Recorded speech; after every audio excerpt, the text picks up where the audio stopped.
talking about flashing lights, baby. Flashing lights everywhere. Niggas was saying shit about me. They didn't even fucking know me. This is my story. This is what I was doing when wasn't nobody looking. Y'all don't know what goes on in practice or the locker room.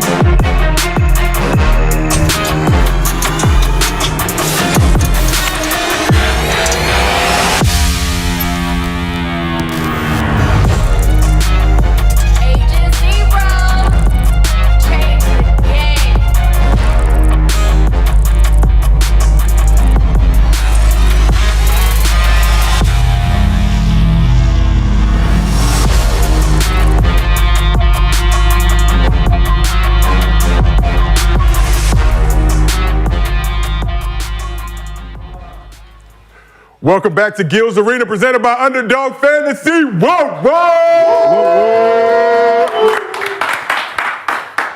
We're only one day away from the start of the season. Yes, sir. Let's get it going. What happened to back when they used to do like the jersey countdown? I remember like it used to like, you know, like one to be whoever, like they have Wemby today or like, you know, T-Mac today. And yeah. Tomorrow they have a Gil, 0 days away. just whoever zero, but you know, they used to fell off, man. A lot of things fell off. A lot of things fell off. You know what didn't fall off? This show. We got You can't. we got the squad here. So I just had to post. Oh, get the post out, Gil. It's Gils Arena presented by Underdog Fantasy. As always, we got the legend Gilbert Arenas here. We got Brandon Jennings back with us. Sure. We got Rashad McCants. The crown is back on, so you already know. Is that a backpack, bulletproof vest, gun? You know. Got a holder? No, we ain't, this YouTube. You know, I ain't gonna lie. you feel me? We here. I'm here for the show. We got guns is blazing. Gil. When I was going through my core, I should have went in there. Where's the coin at? Got the backpack in the car. You already know. Up? Here's what we got cooking in the arena today. Andre Iguodala announces retirement from the league after 19 seasons. So we're going to get Iggy with it and give the man his flowers. Iggy with it. Jordan Poole thinks his legacy is taken care of with the ring he won with the Warriors, but is he right? And does Dwight Howard still want to play in the league? Well, he's pulling up to the arena, so we're going to ask him when he gets here. But before we get into all that, as always, the show is brought to you by Underdog Fantasy. Download the app, promo code GIL, $500 deposit match. Not 100, 500. You can get the pickets going. 500. 500! You get the pickets going. I was killing this weekend. From multiple accounts? I won too. Nah, just my main. Okay. Yeah, I had You play football? Yeah, football. You won? Yeah, I just picked on the people that looked like they couldn't do stuff. And you went Hater picks? It was somebody, it was Laporte. You know. Oh, the tight end from the Lions? Yeah, had him like, Sam, like, you know, after he catches it 18 yards. Oh, yeah, yards after, the yak. He's white.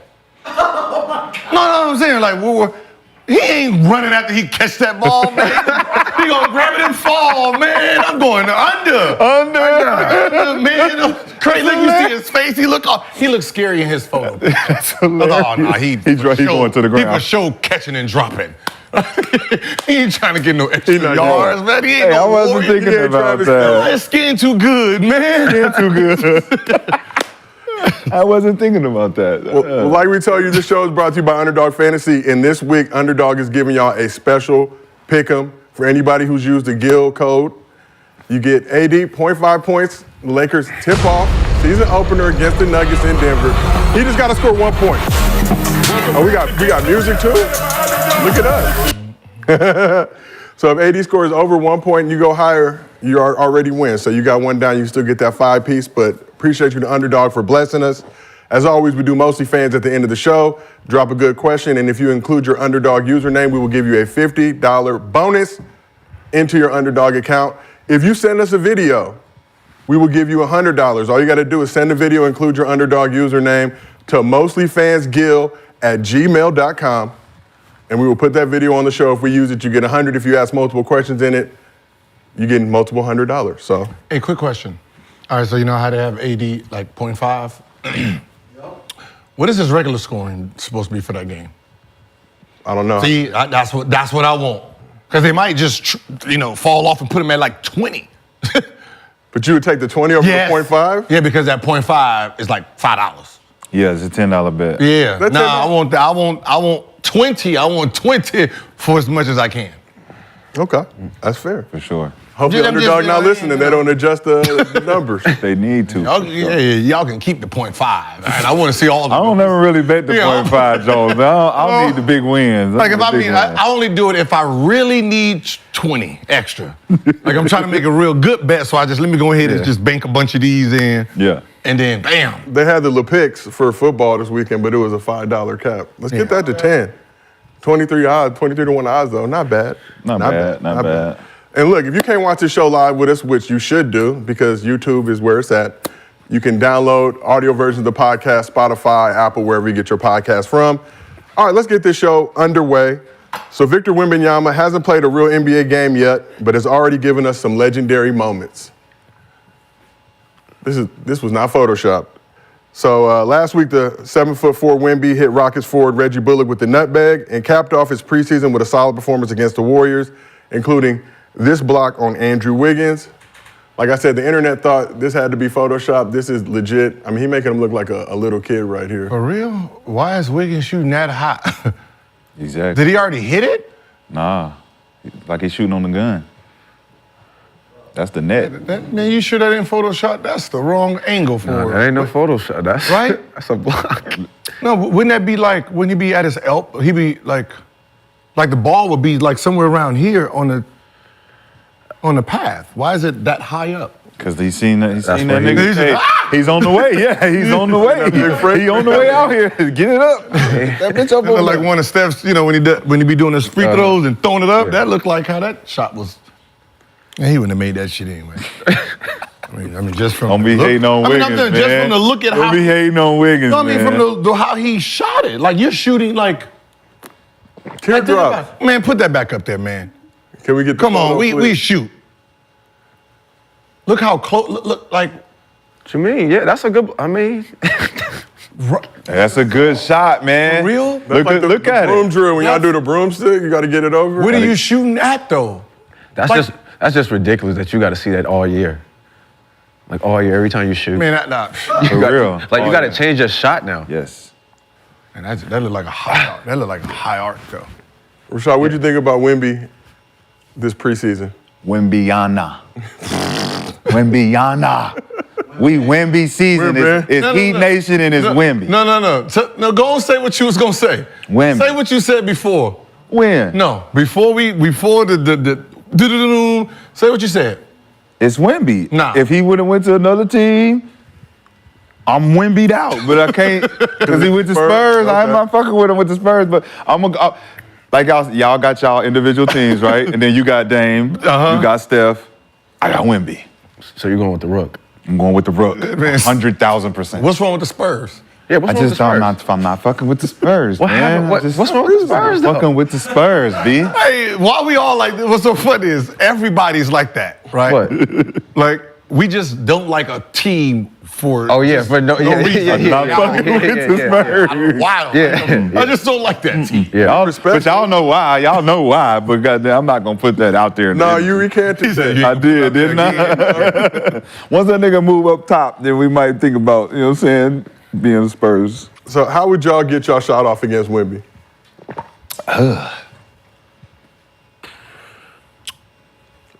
I'm known for attacking. I like to attack the big man. Yeah, me. I'm like, cut him off. Go right at his. I mean, seven- right Right at at his his face. Yeah, go right I'm at talking his with Yao. Well, he's more 7'6". athletic than Yao was, but you attacking. I mean, you attacking him. Yep. Yeah, he definitely going to be getting dunked on. Yeah, keep him on his heels. I mean, listen, keep him on his heels. Hit him midway so he folds. Yeah. Right. So everything I'm doing is I'm jumping at his midsection. Well, he got Rudy that's teaching him how to block shots, go to the peak of the shot late, because he's already so long. So he don't have to do shit that other shot blockers usually have to do. He can get there late. You know what I'm saying? But for us, we smaller guard. We got to attack him early, jump early, unexpectedly, right to the rim. You know what I'm saying? 7'4" with the 8-foot wingspan, though? Even on your shot, like just from the looks of it, your shot's not even safe. No, nowhere. Right, so he don't really have to even block your shot to affect it. because the fact that you know he can get to it will keep you sitting there trying to trying to just to get it off. Yeah. Forget trying to make it, just to get it off. Right? You have those doubts. So it's gonna be interesting. But listen,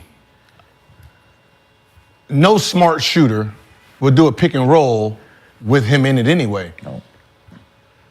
Because you're going to be forced to drive. So that's not what you want to do. If I'm Steph, right, I'm not going to do a pick and roll that has Wemby involved. Because even though I'm switching off, he can sit back so far, right, and just jump, and he can affect that shot. So I'm going to stay away from him and just keep him down low. Well, how far? I mean, it depends on where the pick and roll's at.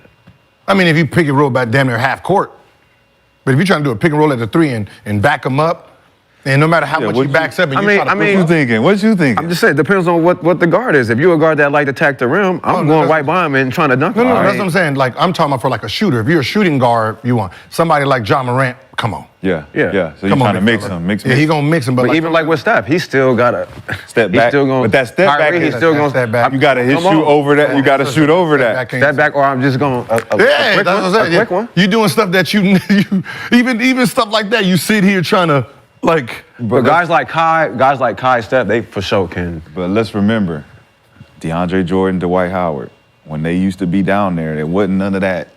Like, we knew Yes, it was. They was getting that shit up out of here. They was getting that shit up out of here, bro. I gotta look at my highlights. I know I got a layup on you could not. They getting that shit up out of here. 2009, 10, yeah, that shit was. But even at 2014, DeAndre was a motherfucker. Like, you had to watch where he was at. Like, he's coming to get that shit. Like, Wemby like that. Like, where he at? He coming to get that shit. I mean, we'll see. Make dance. You gotta make him dance, sir. Dance a little bit off that pick. We're gonna see them feet move. We're gonna see. Even with someone like Kawhi, right? Even though you shake Kawhi with a step back, he's so long that he can get back to it and just at least challenge. Like, his job is like, he's gonna get blocks, but most of his defense is coming from just reacting. Yep. Yeah. Being there. Like, I mean, it's different. Yeah. No, it's definitely even like somebody like definitely Karolinko. be different. And like even with Karolinko, I never tried to take jump shots on Karolinko. Because there's one time where he's under the basket, got that, and he caught it like, wait, hold on. Ow. How did you get here? Like, I've never really got my jumper blocked because I can see how fast you're moving. So, you're not moving fast enough to block it. He got it, and I was like, all right, I'm just going to start taking you off the dribble the whole time. Yep. Them long motherfuckers they difficult. Difficult. But Wembyana. All day. But just Wemby, not the Spurs. Man, listen, Joel Embiid, you got 2-3 more years before. So are you gonna get a Wemby jersey and just blot out the Spurs on it? Man, I'm telling you. Chat getting Rookie of the Year. Chet. I don't know. Chet? Yeah. Over Wembyana? I don't know. Over Wemby? I don't know. Huh? No, not. I mean, as far as marketing, of course they're going. Of course, I ain't talking about marketing. I ain't talking about marketing. I ain't talking about marketing. Who Chet got with him? Shot. Name him. Who you got? Don't be shy. Don't be shy. Name shy. He got 30-point scores with him. All right, now name who with Wemby. I'll wait. All right, okay. Well, them the worst I'll wait. Okay. They think they Wemby. Exactly. They think they Wemby. They got dudes that average 20-something over there. They got like 3 dudes who Before he got there, they was But nice. just, he's going to be on SportsCenter a lot that's what I'm more saying. Yeah, because of the moves he's going to be doing. Yeah. Like the hype of it for sure. Nah. It ain't hype though if you doing the moves. If you actually making the moves. BJ, you out there doing these moves. I'm just saying, guys like that come in the league. Okay, it's like when LeBron came in his rookie year. So you feel like he should have just got Rookie of the Year over Melo? Because of the highlights? Or was it because of the hype and everything? Because Melo had to go look at 25-5. Okay, no, he averaged 20 his first year. 25-5. Yeah, so did Melo. Melo averaged 20. 21, and his team went to the playoffs. I'm just saying though. It should that's one of those years where it should have been co. That's what I'm saying. It just depends on how big your hype is. It depends on how big your hype is. So you think that if Wemby come in 25, 10, and 4. He's all NBA. No, for sure, yeah. He all NBA. Ain't no. How can we not see those numbers? Yeah, with the team he's on, with the team he's on, right? We gonna see them numbers. So what I'm saying is, guys like him and LeBron, they have no, they're gonna win it regardless. Like, it doesn't matter. But it's not hype. That's It is the pushing hype. It is the hype. It's the numbers. Go look at Melo rookie year. Hey, no. Melo was cooking. Melo was cooking. That's why I said worst case scenario, it should have been Cole. No, because who was on Melo's team?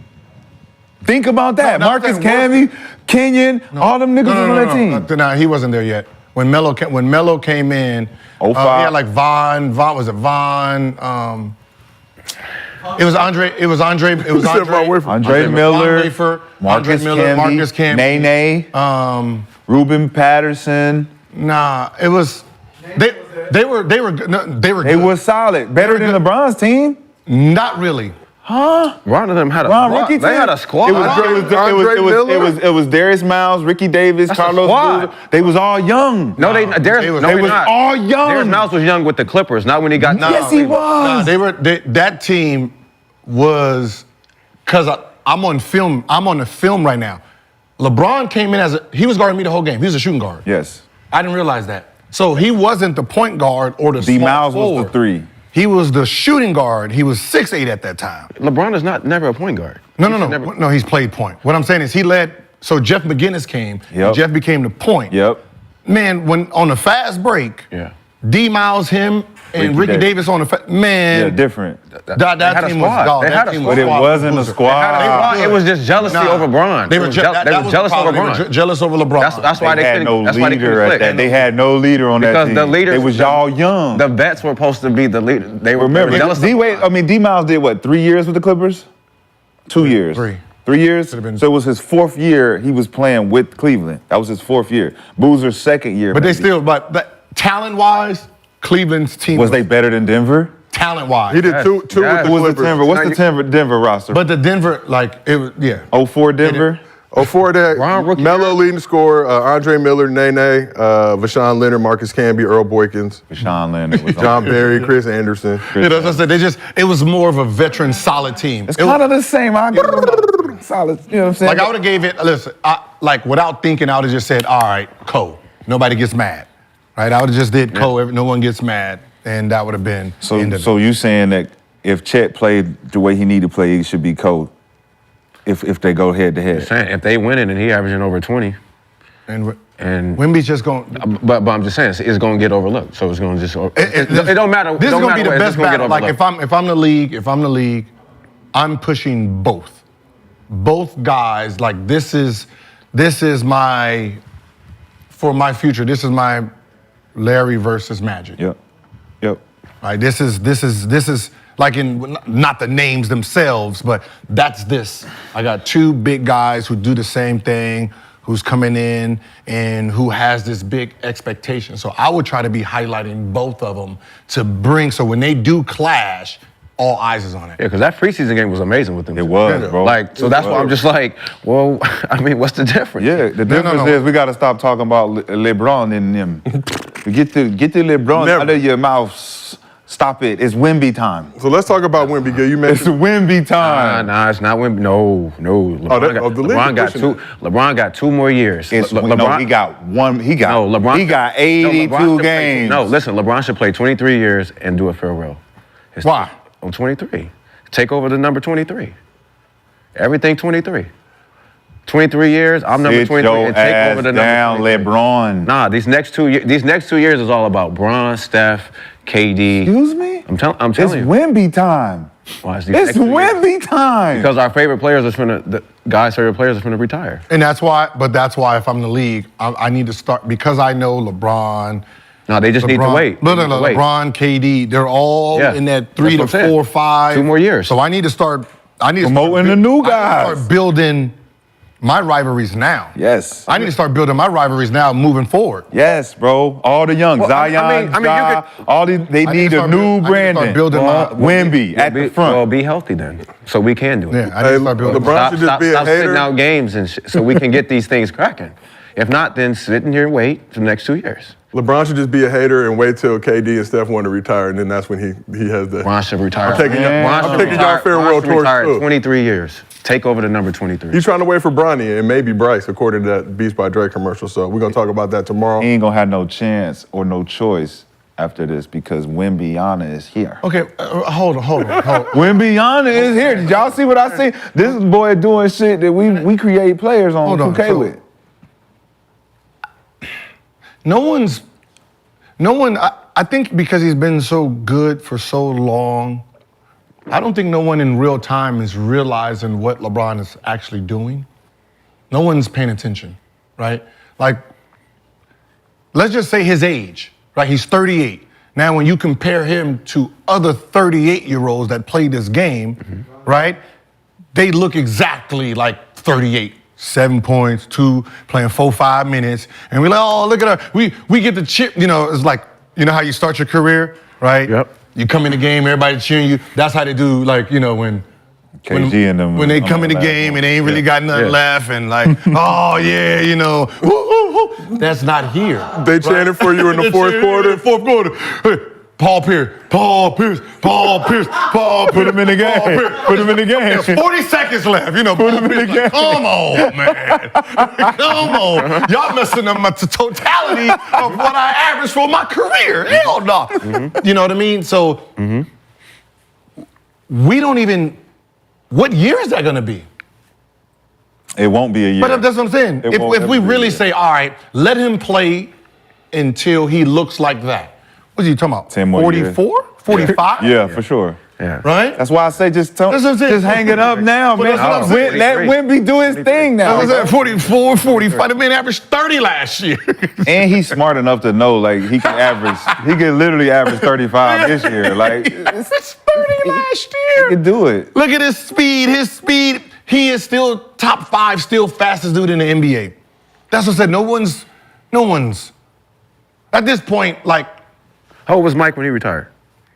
36, right? With the Wizards? No, when he came back with the Wizards, he came back at 38. Huh? He came back at 38, 39, 39, 40. 40. So he retired at 40. So he ended at 40, averaging 20? Yeah. And they said, so Mike will probably average 40 today at that age. No. Yeah. No. Mike would average 40 as a 40? In our league, this league right now? In this league, Yeah, yes, he 100%. would. Yes, he would. 100%. LeBron, yes. Nobody's guarding Michael Jordan.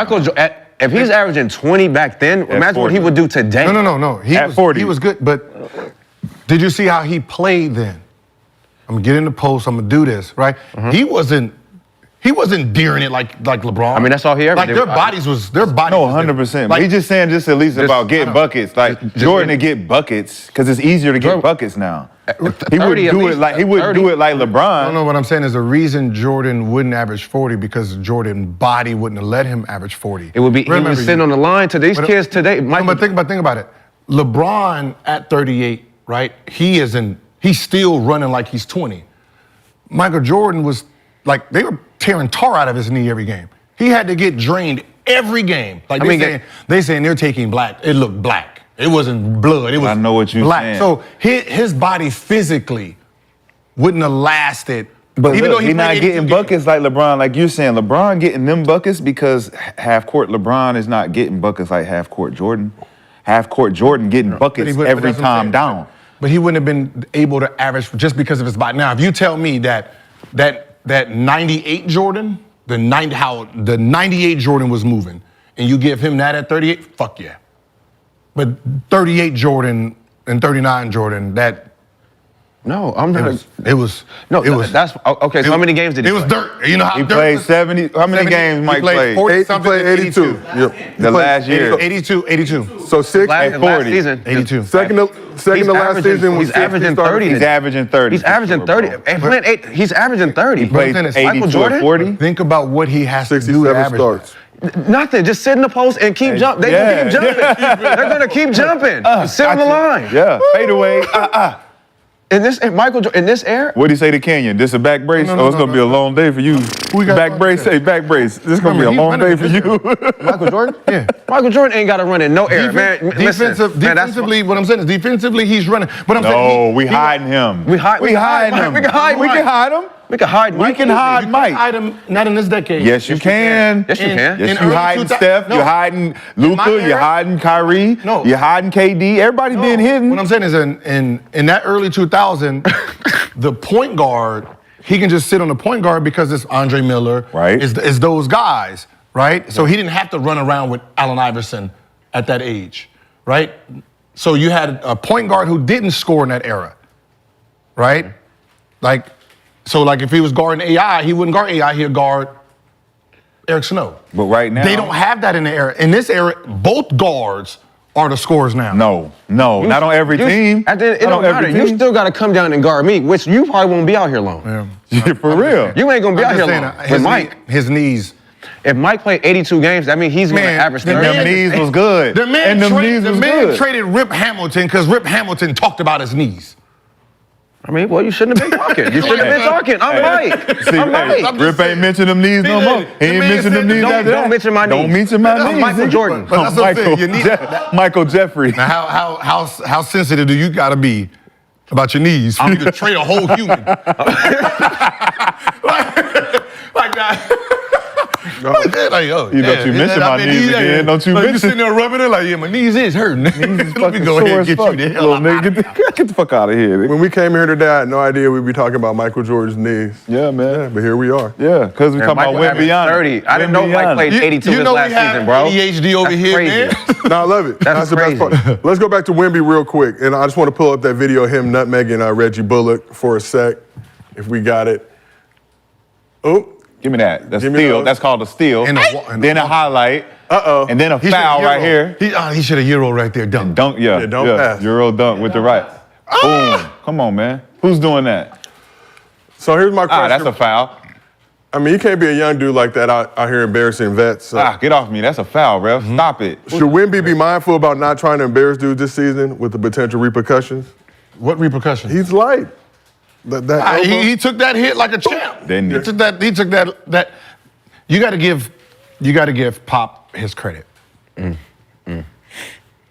This is why you have a generational talent. You have something you've never seen before, right? Never seen before. There's only a handful of coaches that can understand what this is, and now this lets us know how different Pop is, right? Mm-hmm. You have something that you've never seen. It's the new basketball. It's the new era. And you're not trying to make him fit your style or what you are used to. You're saying, hey, go out there and do what you do and let me see it. You don't see him trying to correct him. Yeah. You don't see him trying to make him do something he's not. When people are like, oh, is he a 5-man? Is he a 4-man? Pop is like, he's what he is. He's what, today he might be the 1, tomorrow he might be the 5. That's the luxury of it. Utility. Right? And if like somebody like a Steph Van Gundy or somebody like that, he wouldn't be out there doing it. Like think about how comfortable you have to do. Hit you with the net, sit there like he has the, like, Pop is like, go, do you. Yeah. When other coaches would have been like, no, that's not what we do here. It's because he didn't go to college. Right? Because he didn't go to college, though. Because he didn't go to college. Coaches already nipped that shit in the bud. If you already know when you go to college, they cut your game down. So him coming straight over from overseas, Pop got to let him rock.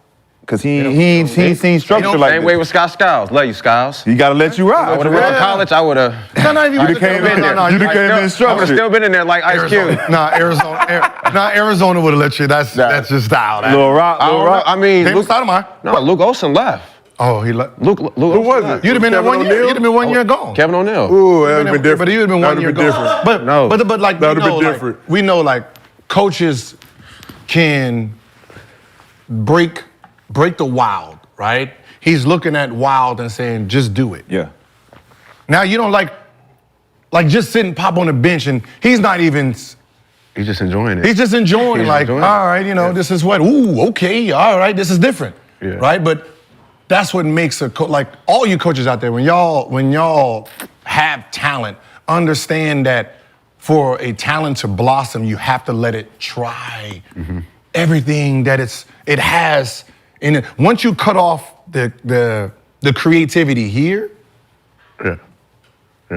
And it's a difference too. It's not like it's not saying like, yo, if he keeps doing goofy, things and stuff like it's just like, like let him let him get his feet wet a little bit. Like, don't be on some like but don't be on like no goofy ass like JaVale McGee type shit. Oh, like, for sure. But Pop got to move around though. Pop got to move around and look, you're Joe Biden in it out there. Okay, you Joe Biden in there. No, man, we gotta leave Pop alone, man. We gotta leave. You're getting close, man. You're getting real man. close. Nah, we gotta just leave move around. Let this young. It's Wemby time, bro. But I don't need you. I don't need you doing anything but letting this kid do what he do. But think about think about like some of the coaches if he actually went to Nate McMillan.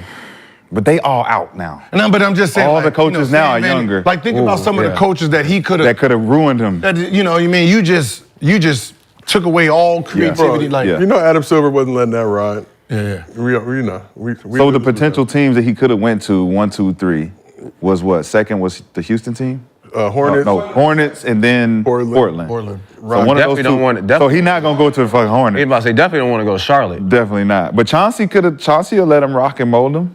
Portland. But I feel like all the we other needed to teams, get Dame to Milwaukee. For sure. But I'm just saying, outside of Pop, you talking about coaches that'll let him rock without fucking with his game. But that's what I look at. I look at just like, like some of those players that you see before, and then when they get to a coach, how do they play now? Like, are they still playing with the same free spirit? Yeah. Or are they handicapped by your expectations and style? Exactly. Like, some of these older coaches don't adapt to nothing. But look at all the high school players that came out, right? Their games never changed. They didn't have the adjustment period like college players have, where they have to choose and make the decision of being a role player or trying to be the star player. When you come out of high school, nigga, you coming in to be this guy. So Amari, T-Mac, LeBron, shit, you could say Yao, you could say Dwight, like all these guys, Sebastian and them, Josh Smith, these guys just played high school ball. They never, even J.R. Smith, J.R. came out, he was J.R. He's still being J.R. But that college side, you could see it. You could see the coach got into you. He make you make that good pass, make you make that play. Otherwise, you holding that bitch for your own shit. You trying to get your own shit. So I like the Wemby. Yeah, but that's why my whole thing was with the WNBA at the time. Allow the girls to come out of high school. The reason is the evolution of your game is being cut. It's being cut because the girls in high school that are creating this new wave of moves, what happened is they have to go to college and they're spending 4 years in college being tamed. Been told that move is not what we do. They're being That's tamed. not what we do. That's not what we do here. Yeah, so you're being tamed for 4 years. By the time you get to the WNBA, you're the same as them. Yep. You're exactly the same as them. So if you're the same as them, where is the person that's coming in changing? Yeah. AI changing, Shaq changing, Jordan changing, right? White chocolate changing. Yeah. The Steph, right? Where's the players at? If you keep having your evolution, go to college and get put into the UCLA cut. Yep. And all of this and backdoor and pick, popping. For sure. Robot shit. Super robot shit. A very effective offense. A very effective offense. Like you know what I mean? Like you need to come down and sit here and throw the swivel, and that's coming from your high school talent. Those are the girls that they have this expectation of what they have no limit, right? And that's why I say y'all should let them in, because there's you're missing the evolution, and that's the problem. I remember seeing when you came to 360 one time, you was fresh off your injury, you was trying to get back to rehab, but you was just started hooping on court. And you was just out there trying shit. Like you never hooped organized before. I'm like, this nigga's out here doing trying between the legs shit, behind the back. BD used to do the same shit. And it kept your game fresh for creativity. Like, I'm not just out here playing good hoop, like pass, cut, but I'm being creative. And that helps some players when they see that comfort level, they like, why ain't I go back to my shit?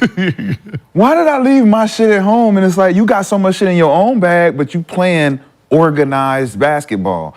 So it's like a Wemby and all these other kids, like a Scoot. Scoot can't get into the whole, like you said, being a basketball player instead of being a pro. Like, I'm a pro, let me get my shit off the way I came in, instead of conforming to pass, cut, let me do what the coach say. That shit fuck your game up. Well, speaking of the UCLA cut, Gil, you hating on the offense.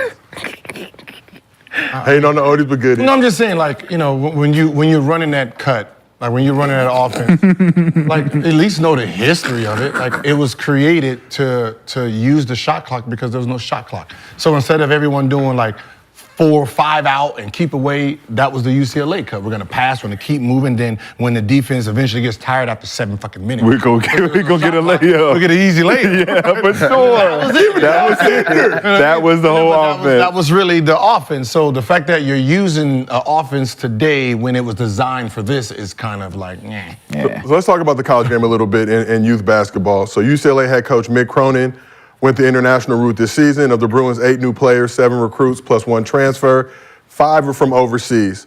Cronin offers some insights into what he perceived to be the biggest issue with youth basketball in America.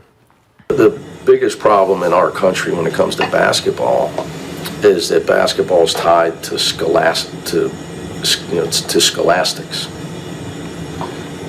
and where everywhere else it's not. You play for your clubs, which don't limit your time and access. So if you were to ask an international guy, he's never played a pickup game without coaches. He's never played AAU basketball. Everything is organized and taught and coached. Where here, we limit the access of our coaches. These guys, they get 5 months, and that's limited. That's the problem in our country with basketball. But the problem is it's being played 12 months a year. So they're being, our guys they play more unorganized basketball in America than you play organized basketball.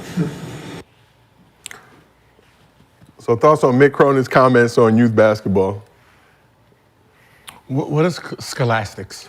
It's tied to college or high school, college, whatever. It's about you have to be eligible. You have to get a certain amount of a grade point average to be able to play the sport.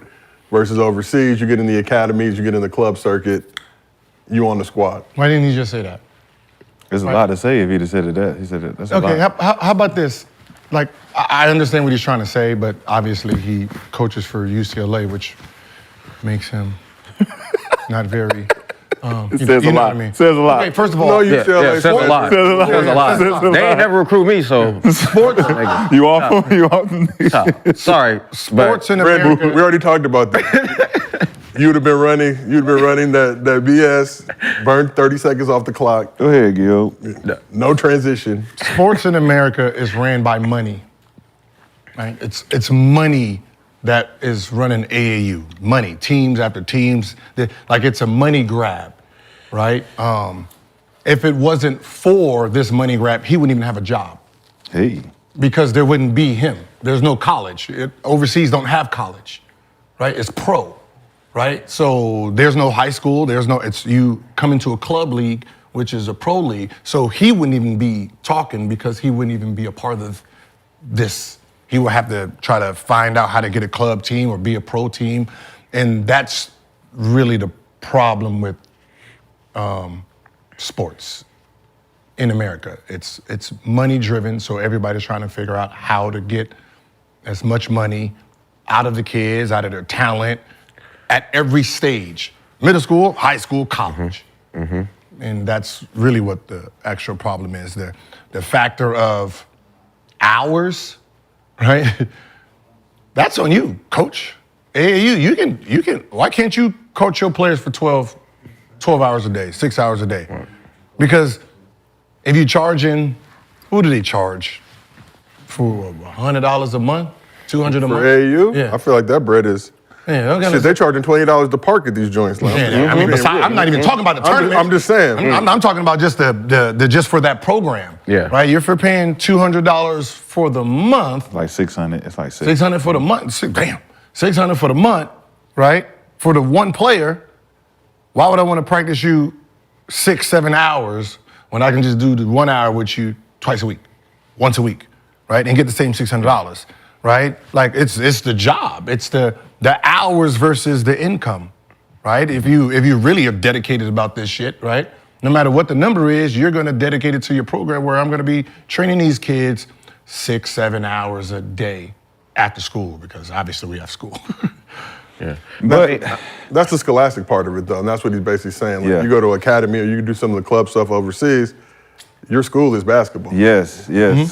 So what you're saying, you're literally saying, like, if I stayed out of state or out of the city from where my team is, my AAU team, I'm not going to be able to have access to that 6-hour practice. You know what I'm saying? I can only come when I can come, right? So what I believe he's saying is when you talk about the access to the coaching year-round, all 12 months, it's better than just the AAU allowing the kids to just do whatever uncoached and really just do what you want. That's showing the discipline from the players, between the European players and the American players, because it's individualized now. If you're in a college and you're chasing money through NIL, you're not thinking about the team and the access of how the coach coaches. You're thinking about how I'm gonna get my bread. Do I have enough skill to showcase my talent to get the bread? Now he's looking like, all right, overseas, they all thinking about team. It's all team. No, they're all thinking about trying to make the pro team. That's what I'm saying. So, but you got to fit in to the team aspect overseas. That's why they practice so long and they don't play pickup without another coach being there to be like, hey. So how's that the player's problem? That's the coach's problem. Over here is the player's problem because we don't have the coaches that are dominating. No, we don't have the coaches that's like, if I'm paying you $600, period, right? You have two choices. You can train me for an hour twice a week, or you can train me for 5 hours, 7 days a week. Which one are you gonna do for the 600? Well, let's just not even talk about AAU, talk about college. If the coaches are only allowed to practice you 3 hours because of the restrictions, overseas, I don't have to go to college, they got us 12 hours. Instead of those 3, they got 12, just by rules and regulations on what we do as American players. So they got an advantage because they got year-round, all-day coaching when we only got 3 hours just by rules. Well, the rules, see, then they need someone that's smart enough to understand what rules are and know how to bend them. Yeah, I have 3 hours as a team. There's no rule on individuals. So I can train, after the 3 hours is up, I can train you and you together for another hour. Train these two for another hour. Train these two for another hour. I can train my same team individually, 2, 3 at a time, as long as it's not a team.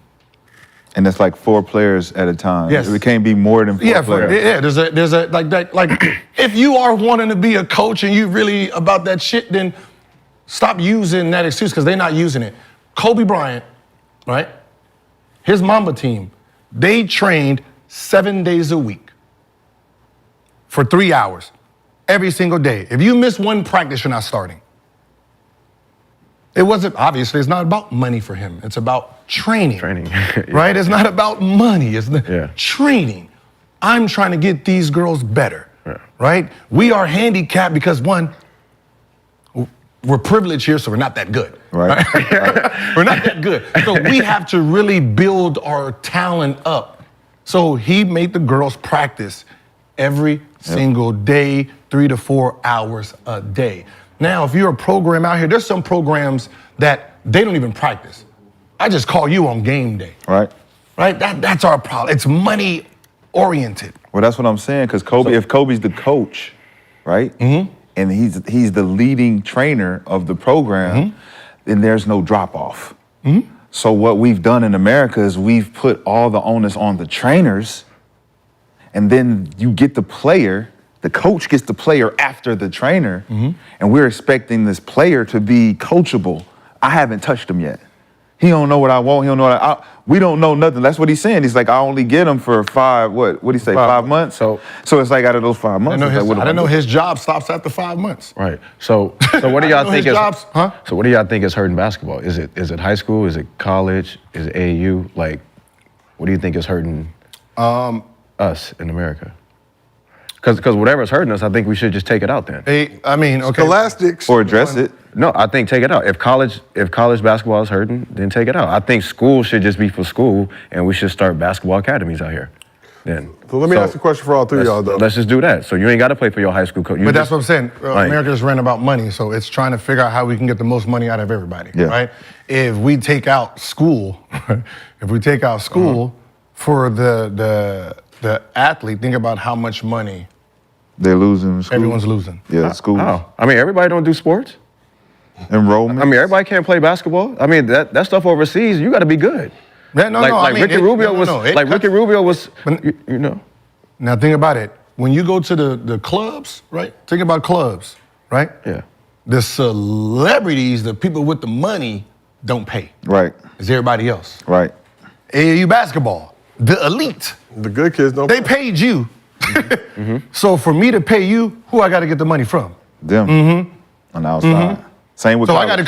got to create a bronze team, a silver team. Okay. So I got to create all these sorry ass groups of kids and parents to make up for money. So the money is not from the elite. So like over there, their elite team, yeah, they not paying. It's the other 100 that just want to be a part of a program. Yeah. Right, That's where they're getting their money from. You take that out. So, That's the question. question for all three of y'all though: what's more important for young hoopers, high school or AAU? I think AAU. I mean, high school, I mean, it just depends on your schedule. Like what school you go to. Okay, I went to Dominguez, we played a great schedule, but when I went to Oak Hill, I played a crazier schedule. So it just depends on, like you could be good in high school for your high school like team, but AAU, you know, you might be 10 times better. Like, cause your schedule is trash. Like, Okay, in what aspect though? So I'm basically asking like this: if I'm trying to get recruited or go on to the next level, recruited, or I'm trying to go into the league. It make more sense for me to play high school, Brandon, like you're saying, when I play a limited schedule, not getting those coaches there, versus playing AAU, where I know some of these games I'm gonna have 30, 40 college coaches. It's national exposure too. It's more national exposure. It depends on who you are. Yeah. Right? I mean, if you're a talent, right? If you're a talent, then obviously AAU is, because you're gonna be in front of coaches. Yep. Right? But understand, you're gonna be in front of coaches, and most of those programs that you're in don't practice. Right. Right? You don't have practice. Yeah. Right? So now you're relied on you having a personal trainer and you getting better. Right? And then the first time you and your teammates get together, it's on the court. Right? So y'all are figuring that out right there. Well, high school, it's more discipline because you have classes and then you have practice. Right? It's the time where you actually get practice and get some type of skill development towards some type of basketball knowledge. I agree. Right? AAU, you're not going to get basketball knowledge. There's no structure. That's not true. There's no That's not structure. true. No. That's not true. B, there's no That's not true. No, That's not true. We're not talking about the 2000s. I'm about to say, We're not talking about Come on now. We're talking about now. Oh. We're not talking about back then when it was just your team. Where do you get the knowledge from AAU side? Wait, what was the name of your team? SCA. And how many teams did SCA have? 1 or 2. In high school division? Yeah, like 16, 17s. So y'all even broke it up then? I mean, like in the beginning, but towards the end, yes. Okay, so me in high school, yes, 17 and under. Right, it's just 17, 17 and under. So And that's we just one practice team. all the time. And we practice all the time. Well, what happens if they would have added a 9U team, a 10U team, 11U? And what if they added another 100? Like most of these programs back then, with 13 players. Yeah. Now them gyms are 100 kids. Yeah. So if you was in high school today, you would be training and practicing with 9-year-olds in the gym. Y'all would be going through the same drills. No way. Yes. Because How is it different? that's what I'm saying. That's not what I mean. Coaches are gonna put you through the same drills like he's saying. I would say no. I'm not going to no drill with no 9-year-old. No, not with the 9-year-olds, but what they're doing, y'all doing the same shit. It's the same thing because it's a program now. Yeah. It's a program, right? I got 100 kids. We're coming in on, let's say, Monday and Friday. I got the gym for 2 hours. I got the gym for 2 hours. Like, how do I train all these kids? They all come in and we go through these times. So it's Why would they be training me the same thing that they teaching the 9-year-old? Because it's the basketball program. It's a program. What program is that? Because they need to be. That's all. It's every The only program. thing that That's changes is AAU. your age group. That's it. You got the It's AAU. 17-year-olds doing the same 3-man. We still doing 3-man weave. So they don't have like back in. Well, see, Yeah, that's this is what I'm what I'm saying. saying. In Fast 2000, break. Secondary break. Brandon, do y'all run secondary break? Y'all ran it? Secondary break, right? Yeah. But, Everyone like does in the the same early shit. 2000s, like we had. Like I'm 16, 15 years old. I'm going against guys like Jordan Farmer, Aaron Afalo, and guys like that in AAU practices. So I'm going against like they don't do that no more. Like now the college guys and They don't have. What I'm saying is they don't have. Yeah, now it's age groups, and then in those ages, like you might have a 12U team, but think about 12U, right? You might have 12U, like open division, which means most of those kids is 13, 14, right? And then you have your 12U gold, then your 12U silver, then your 12U bronze, right? Then you got maybe your developmental. That means you probably got at least 60-12, age 12, just that age. Yeah. So think about how big a person's program is. No, so I mean, it's just, but still, like, y'all take y'all little asses over here. Like, there's no way they should ever be in the gym or anything. We should be doing the same as us. No gyms is big enough to hold. Think about the conversation we having, though. It's about the discipline. Crazy. From a high school program to an AAU program, which one is not needed? We talk about college, right? So before you go to either one of these, high school or an AAU program, what is the university looking for? They're looking for disciplined players who know how to play basketball. AAU not setting you up for that. Well, it did for me. If you go to AAU, you can't go to college after playing just AAU and then expect to actually go in and just hoop. Because your wake-up call is going to be the first 4 days of the first, like, college experience. You're going to be like, yo, what the fuck is this? Coach on your ass every single day, every turnover. They're like, what is this young motherfucker? Where he played at? IMG. Where he played at? SCA, what's that? He ain't go to Montreux Christian. He ain't go to. So it's different because we know where the discipline's coming from. AAU is just freestyle basketball. AAU. So this is how high school basketball and college are the mirrors. AAU and NBA is the mirror. Yes. Right. So the problem is you have high school and college kids in the AAU circuit. Yep. Right? Like, when you're talking about AAU is for the elites of the elites. Yeah, yeah. The elite of the it's supposed to be for your, like, the all-stars. What was LeBron's team? Strive for Greatness, Compton Magic, Oakland Soldiers. Yeah. Oakland. So those are the only type of teams that's in AAU. That should be, right? That should be. Okay. It's the elite of the elite. That means all 12, 13 players are potential Yes. Yeah. NBA prospects. Yep. Guaranteed Division I guys. Yep. Right? There's no, I might make it a D3. I might make my varsity team this year after my junior year. Like, no, it shouldn't be. Those guys are not in AAU because AAU mimics the NBA. That's that group. And Big Tom and Nike camp is the all-star game for the AAU. Yes. The best of the best go to these camps because we're the all-stars of our AAU programs. Yeah. That's where we meet up at. Yeah. I guess I feel that way because it's like go from SCA and then I go to Oak Hill, so it's still AAU feel to me. It is, but it is. But Oak Hill is that. Oak Hill. It is. It's AAU. It's like AAU to me. It's like AAU heaven. I'm playing, 40 games against the best again. So it's like it doesn't drop off. So I'm just feeling like this is still AAU. But your whole squad isn't from Mount Wilson, Virginia, right? No, we're all from over. Yeah. So I guess it's a boarding my school. mindset is. Yeah, it's a boarding school. So it's basically an all-star squad. It's AAU getting transferred over. Yep. Yeah. But when you look around, you talk about clubs and the club aspect. Should NBA teams have their own youth development program? Should it be kind of like the club model overseas where, like, look, the Lakers, we identified the best kids in this area, and now we have our own squad that we're training and building to become pros? Nah, that's since shoe programs want to be so involved, and I've talked with Adidas with this, right? Where y'all should mimic overseas and have your own academies. Yeah. Where you identify what top-tier talent looks like at an early age, the potential, and you guys are inviting them. Okay. Like, they get an invite for your facility.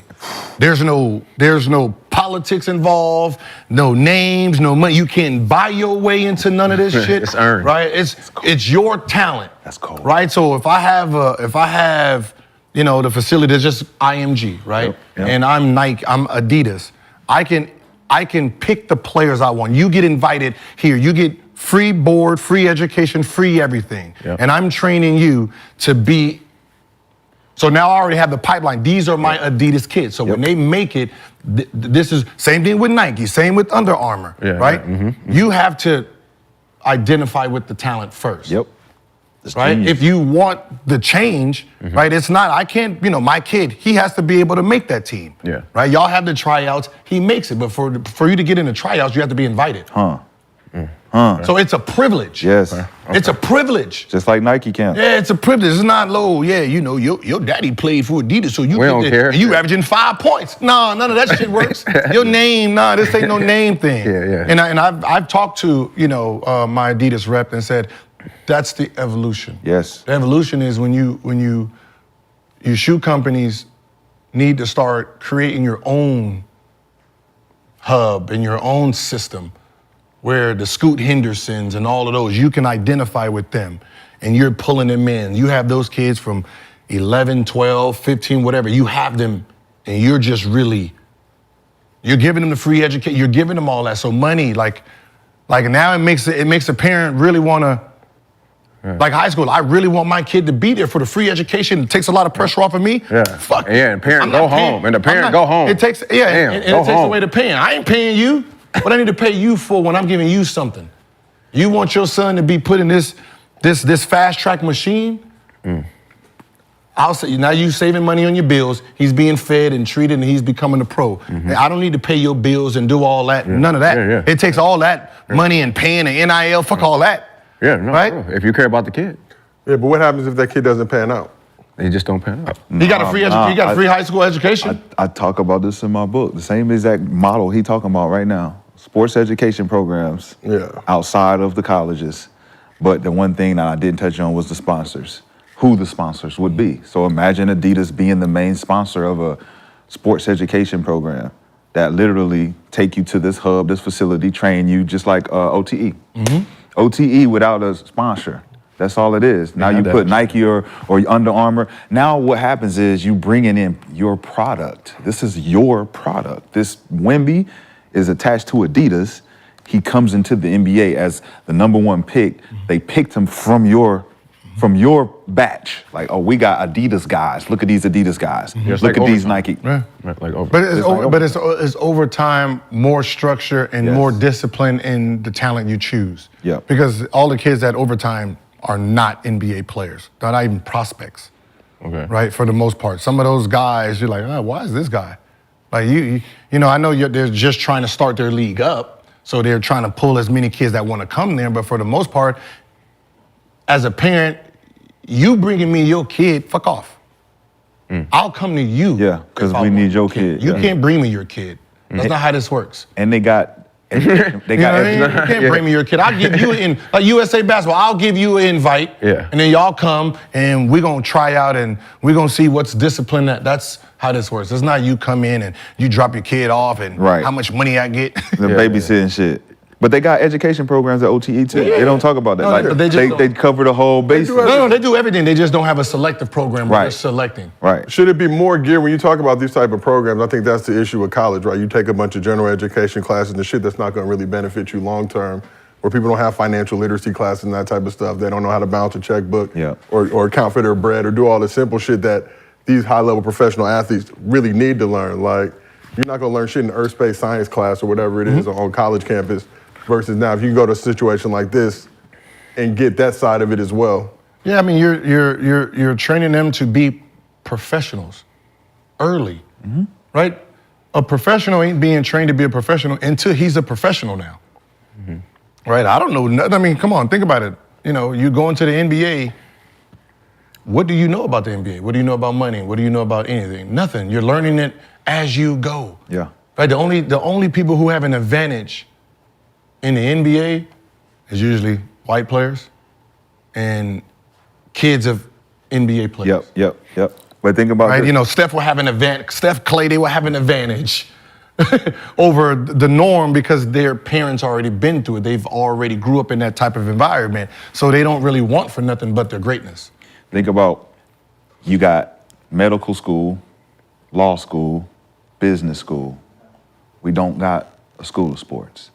We don't got a school where the athletes go when they don't go to their goal, they don't finish that ultra light that they wanted to go for, and then they have something to fall back on. Like the post-grad school, this is what I created in my book that I'll talk about, is when you finish school, where's your plan A, plan B, plan C? But that's us trying to be analysts, broadcasters, sports medicine, all the personal trainers, all those things inside of the hub. So we don't leave the hub to try to go be something other than what we came to school for. We came to school for hoop. So where's the school of hoop? We need to create the school for hoop. And if we don't create it within our own hubs, facilities like Adidas or OTE, where we come here to hoop, I want to focus on hoop. Whether it's broadcasting, whatever it is, but it's hoop. So it's like we're forgetting about those sides when we talk about the international game because that's what they focus on. Yeah. Yeah. But just to get back to that point, so you got the Nikes, you got the Adidas, you're getting all these kids right invite only, but it's safe to say there's only 60 spots in the NBA every year just from a draft standpoint. All these kids ain't gonna make it. Of course not. That's why I selected. So now what happens for some of those kids who are selected that don't pan out? What's reality? Like it normally is. That's real shit. But that's what I'm saying is reality. But you know, what happened to the kids overseas that don't make it to the national team? Yeah. Like I don't know what people are so infatuated with fucking overseas, right? There's how many people live in Serbia, in Greece? I think Serbia's like 8 or 9 million, let me tell 8 you. or 9 million. There's one fucking player from Serbia in the NBA. What the fuck is the rest of the players doing, right?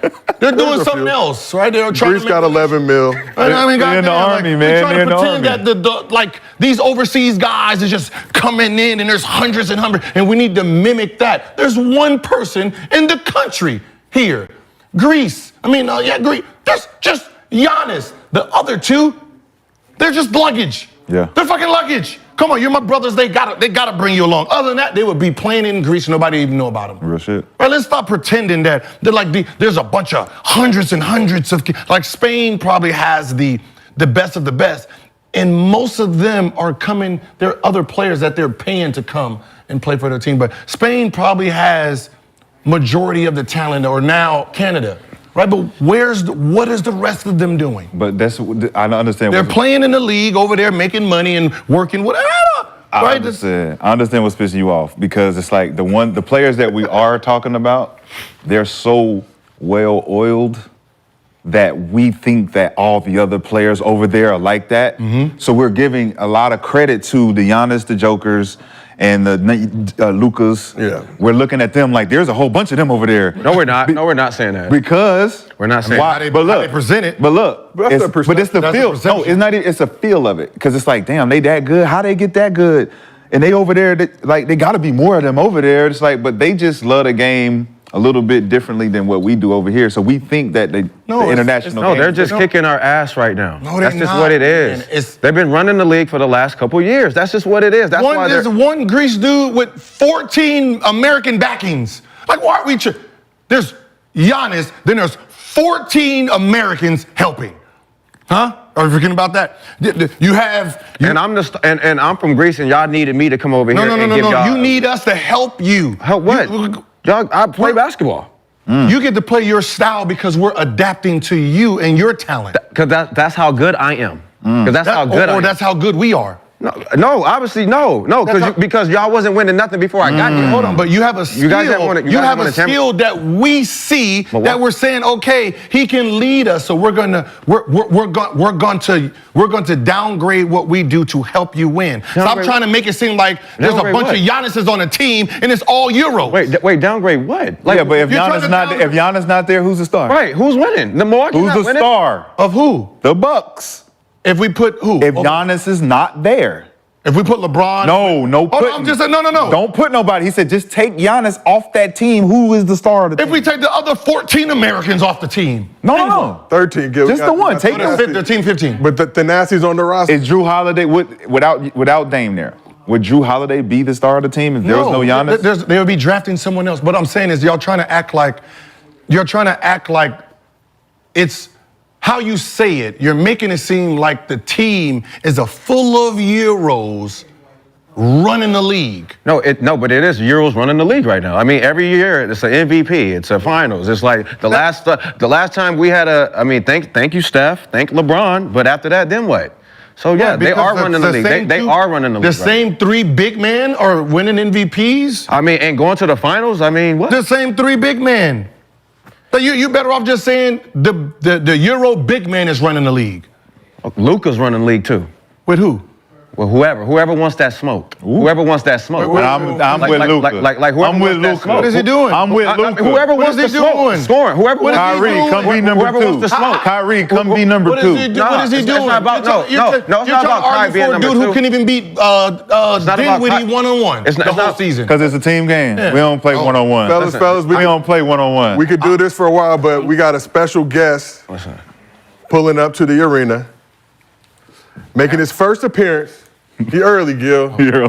American player better win it this year, then. He in the middle. Hey, you gonna ask him too, because he over there. He know what's going on. So he's 8-time All-Star, 8-time All-NBA, 3-time Defensive Player of the Year, 5-time rebound leader, 2-time block leader, and he won the hardest chip in NBA history in the bubble with the Lakers in 2020. Here we go with this. Dwight Howard, welcome to Gils Arena. Yo. What it do? What's up, y'all? My Adidas comrade! What's up, man? Nothing How much, y'all man. doing, man? Thanks for having me, man. I appreciate y'all.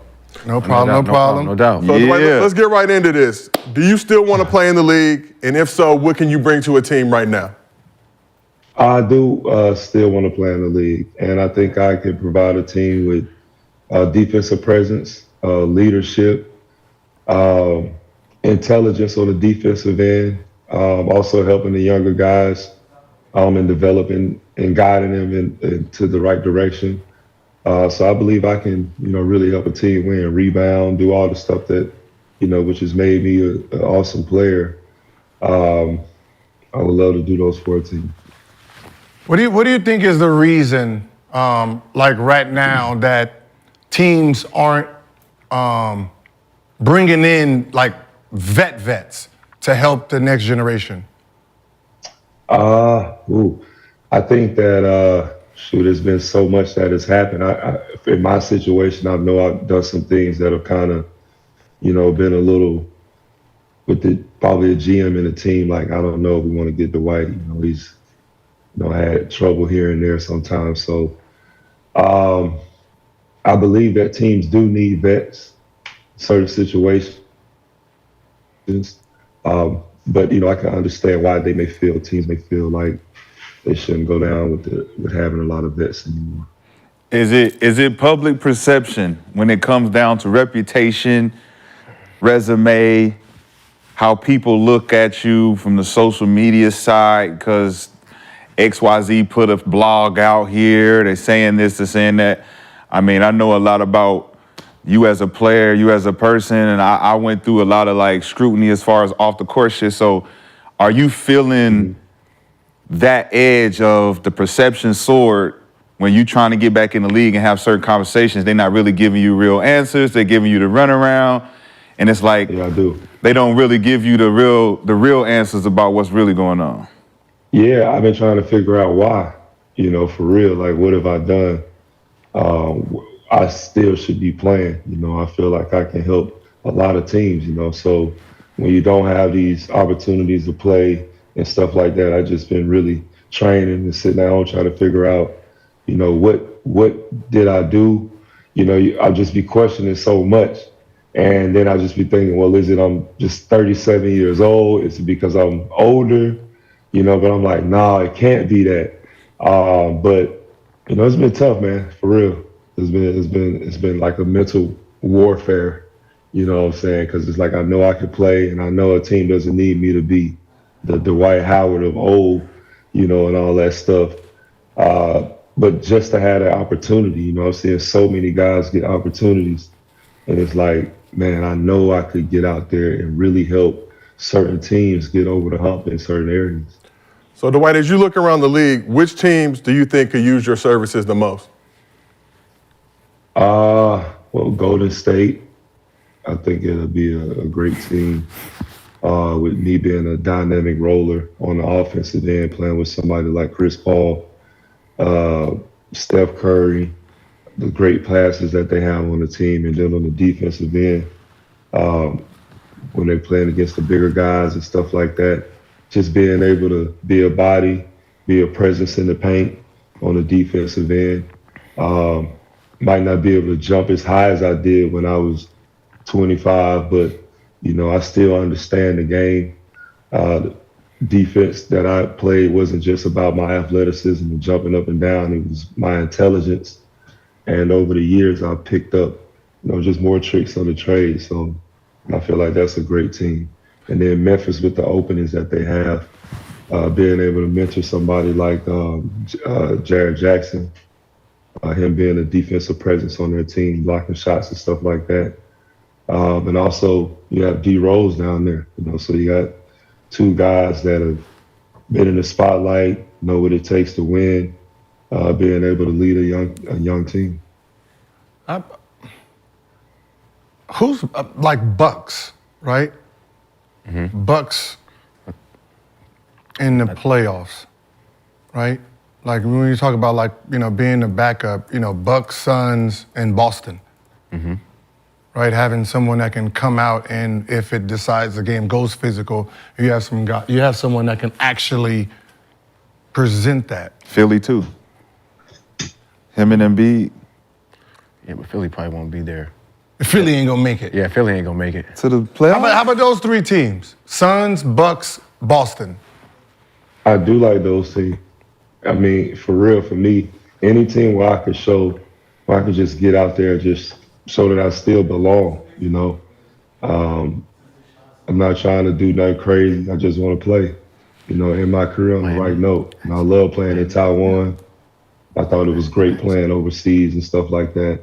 The fan base, the fans was crazy. I got a chance to, play point guard again, do all the stuff, do all the things that I did when I was younger, shoot threes and all that stuff and have a good time and be celebrated. But I want to come back and win, man. It's like itching. It's that itch to come back, dominate, and just go out with a bang, go out on top. All right, yo, I got a question. I'm gonna take it back to high school AAU days with you. So your Atlanta Celtics team, right, with Josh Smith. Yeah. How would that?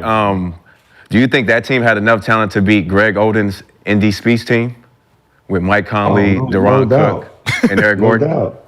What do you mean? What do you mean? I told you. I mean, and who's the better big man in high school, you or Greg Oden? There's no way. Me or Greg Oden? Yeah, you or Greg Oden. No way. I love Greg Oden, but me in high school was different. No, for sure. I saw it. There's no way. I was doing everything in high school, and I had a motor, everything, so we had the best team, and out of me and Greg Oden, I think I'm destroying them in high school. I don't know. I mean, my SCA team, 38-0, man. Me at that one. I probably would have tried you coming down the lane, But see, we had Josh. Yep. Randolph. Yep. Me, wait, Zach Randolph? Randolph Morris. Randolph Morris. Javaris Crittenton. Yep, he was running the one. Yeah, he was running the one. Yeah. We had a big squad. I was playing the 4. And me and Josh at the 4 and 3. That's 6'10", and then 6'11", 7 feet. Sheesh. He ain't getting in Different. there, B. Yeah. It was different. Yeah. No, I'm not going front, man. I got a chance to witness that. I was in 8th grade. I flew to Vegas, and y'all was playing in the Adidas tournament. I was just like, I don't know who them boys are, but they all going That league. goes back to what we were saying. Yeah. That is AAU. Yeah. That is AAU. That was my AAU team. That was AAU to me. Like them early 2000s with Dwight Howard, Marvin Williams playing with Seattle. Like them guys, man. The NBA. That's bro. what I'm saying. NBA. I played C. I was C division. Like my team was. I wasn't A. I wasn't like pump A. I was pump C. Right. Trying to get the pump, trying to get the A. So I wouldn't have played against unless we got out of the first round of the Vegas. I mean, and I'm talking about like standing room only though. Yeah. Like you had to get there 2 hours. Like people were going to high school AAU games more than NBA games. We didn't care. But we seen them, Bob Gibbons, Atlanta Celtics, Bob Gibbons, Dwight, Josh, and Randolph. Bro, dunking everything. Forget about it. Like I've never seen anything like it. What's your diet been like? Like man, because you still. I mean, like you still look ripped. Well, Well, my diet, I usually, during the summer, I started doing a juice diet. Usually at the beginning of the summer, I just straight juicing, try to clear out all the inflammation in my body and stuff like that, lose some weight. And then when it get closer to the season in summertime, the closer to the season in wintertime, I try to bulk up. So I stopped just having the juices in one meal a day and go to having at least 4 to 5 meals a day, a good 3 hours of workouts, and then recovery. Try to have at least 1-2 cheat meals a week. But other than that, it's just strictly fruits, vegetables, no steaks and stuff like that. Some chicken here and there, some fish. And I just stick with that. It's been working. I wish I could go back to McDonald's, but yeah. See, so just something like that, right? Like if I'm a coach, owner, GM, and I'm looking for someone to be a veteran. Soon as you walk in at 37, I can look at your body and say, whatever he's doing, I need that to be passed on to everyone else. Yep. Right, because just the visual. I get to see, okay, so he's taking care of himself. So that means, like, discipline. He's disciplined, and that's what I need to show my young. Like, I will have you in with Zion, so Zion can really see it every single day, and you can help him every single day. Like, it's the veteran minimum is an investment, right? I need to use I need to use this veteran, hey man, I'm bringing you in, and I need you to micromanage to a certain extent, Zion, and trying to help him understand what you do on it every day to get ready for the game, to get ready for the summer, what you're doing in the summer. Because for the most part, like when we came in the league, we didn't know, right? Not at all. We don't know. We're just watching whatever another vet is doing. Yeah. I didn't know what I was doing at 18. Here it is, I'm 18 years old. I'm just coming into the league. I'm like, who do I, how do I do this? And my first year, I just remember playing against, who was it?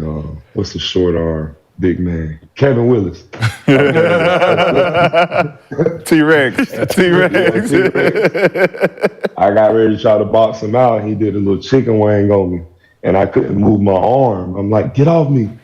And he's like, no, young fella, you playing to get some grown men. And I was like, all right, I got to get in the gym. I got to start working out. I got to start eating right. And from then on, I was like, nobody's pushing me around no more. So it took some experience of going through playing against guys like Kevin Willis, Alonzo Mourning, super strong guys. And I'm like, man, Jermaine O'Neal, all these guys are strong and physical. Then going against the Pistons, back then, and they had like 5-6 big men at Max Gils, who was it? Ben Wallace, Rasheed Wallace, Antonio McDyess. Antoine McDyess, I'm sorry, it was just so many guys. It was just like, I got to get in this weight room. I got to get right. And once I started doing that, it's like I couldn't stop. It's like I got to keep getting stronger, keep getting better. So Dwight, you were an elite defender during your time in the league. And a lot of people attribute that to your physical gifts, but how much of your dominance on the defensive side of the ball was brains versus brawn? It was a little bit of both. When I was younger, I thought that my athleticism would, make me get over the top. But playing against the best athletes in the world, I really had to sit down and study a lot of guys. So my first year in the league, I had like a little black book, and I used to write every player that I played against, even the guards, their tendencies and stuff like that, so I could really learn how they played. And then after that, I was able to pick up so easy on guys from just watching them walk into the gym. I knew the way that they walked, that they moved a certain type of way. I knew playing against somebody like KG, he's big on turning over his right shoulder for his fades and stuff like that. I really just started studying different players, and that's what kind of helped me become better mentally, So I think that mine was a lot mental. The physical part was just a gift for me, but it was more mental. I got another question for you. You won a championship Your legacy has always been exactly what it's going to be, man. The Hall of Fame type of resume. What's stopping you from retiring after solidifying, something that a lot of people work hard for as far as legacy is to solidify with a ring, a championship? So some say it was the hardest championship, but I feel like your presence on that team, they don't win without you, period. So I feel like you trying to get back in the league is one thing, but your resume speaks for itself. So it's almost like it's a bonus for you to be on one of these teams at this point of your career, but it's not something that you really need. And I understand you do want to just keep playing because you love it. But as far as your career and your legacy, what do you think this does for you if you don't get to close this chapter the way you want? I think it'll just be something on my mental, just not being able to complete how I wanted to really complete, even though I've done so much, won championships, defensive player of the year, playing 19 years in the NBA. It's just, for my mental sake, it's like, man, you still have more in the tank. Why did you just, stop so soon? I don't want to ever be in that position. So I think that's probably the biggest reason why, just because I've been playing this forever, so it's like, man, since 3 years old, how do I just walk away? Is it time? Is it really time? Or, do I have some more in the tank? So you're really not tripping because you really know what you've done with your career. It's just you in your head thinking you need to close the chapter. I want to win. I want to go out winning. You want to win some more rings? I do. I feel like I got some more years in me. I feel like a lot of things that have been put out there in the media about my character as far as a player and stuff like that, I do want to, clean that up as best way as I can. I don't think people understand how coming into the league at 18, how difficult that is, being 18, coming from a real small school. Your whole life is put out there for the world to see, all your mistakes, good, the bad, and the ugly, stuff like that. So, yeah, I'm much more mature in a different place than I've ever been. And that also comes with time as you get older and experience. Yo, I got one. So your experience in LA, right, when you first came, I think the pressure of playing in LA, a lot of people didn't know that you were hurt, and people were like bashing you a lot and not really giving you your respect. And, because of the situation. Can you talk about like the pressure it was playing in LA that time? And just, how with Kobe and everybody. Yeah, with Kobe and everybody. And like, I feel like it was unfair. Because I know your resume in Orlando and what it speaks, and it was, you playing with the shoulder injury, I think your foot too, so Back.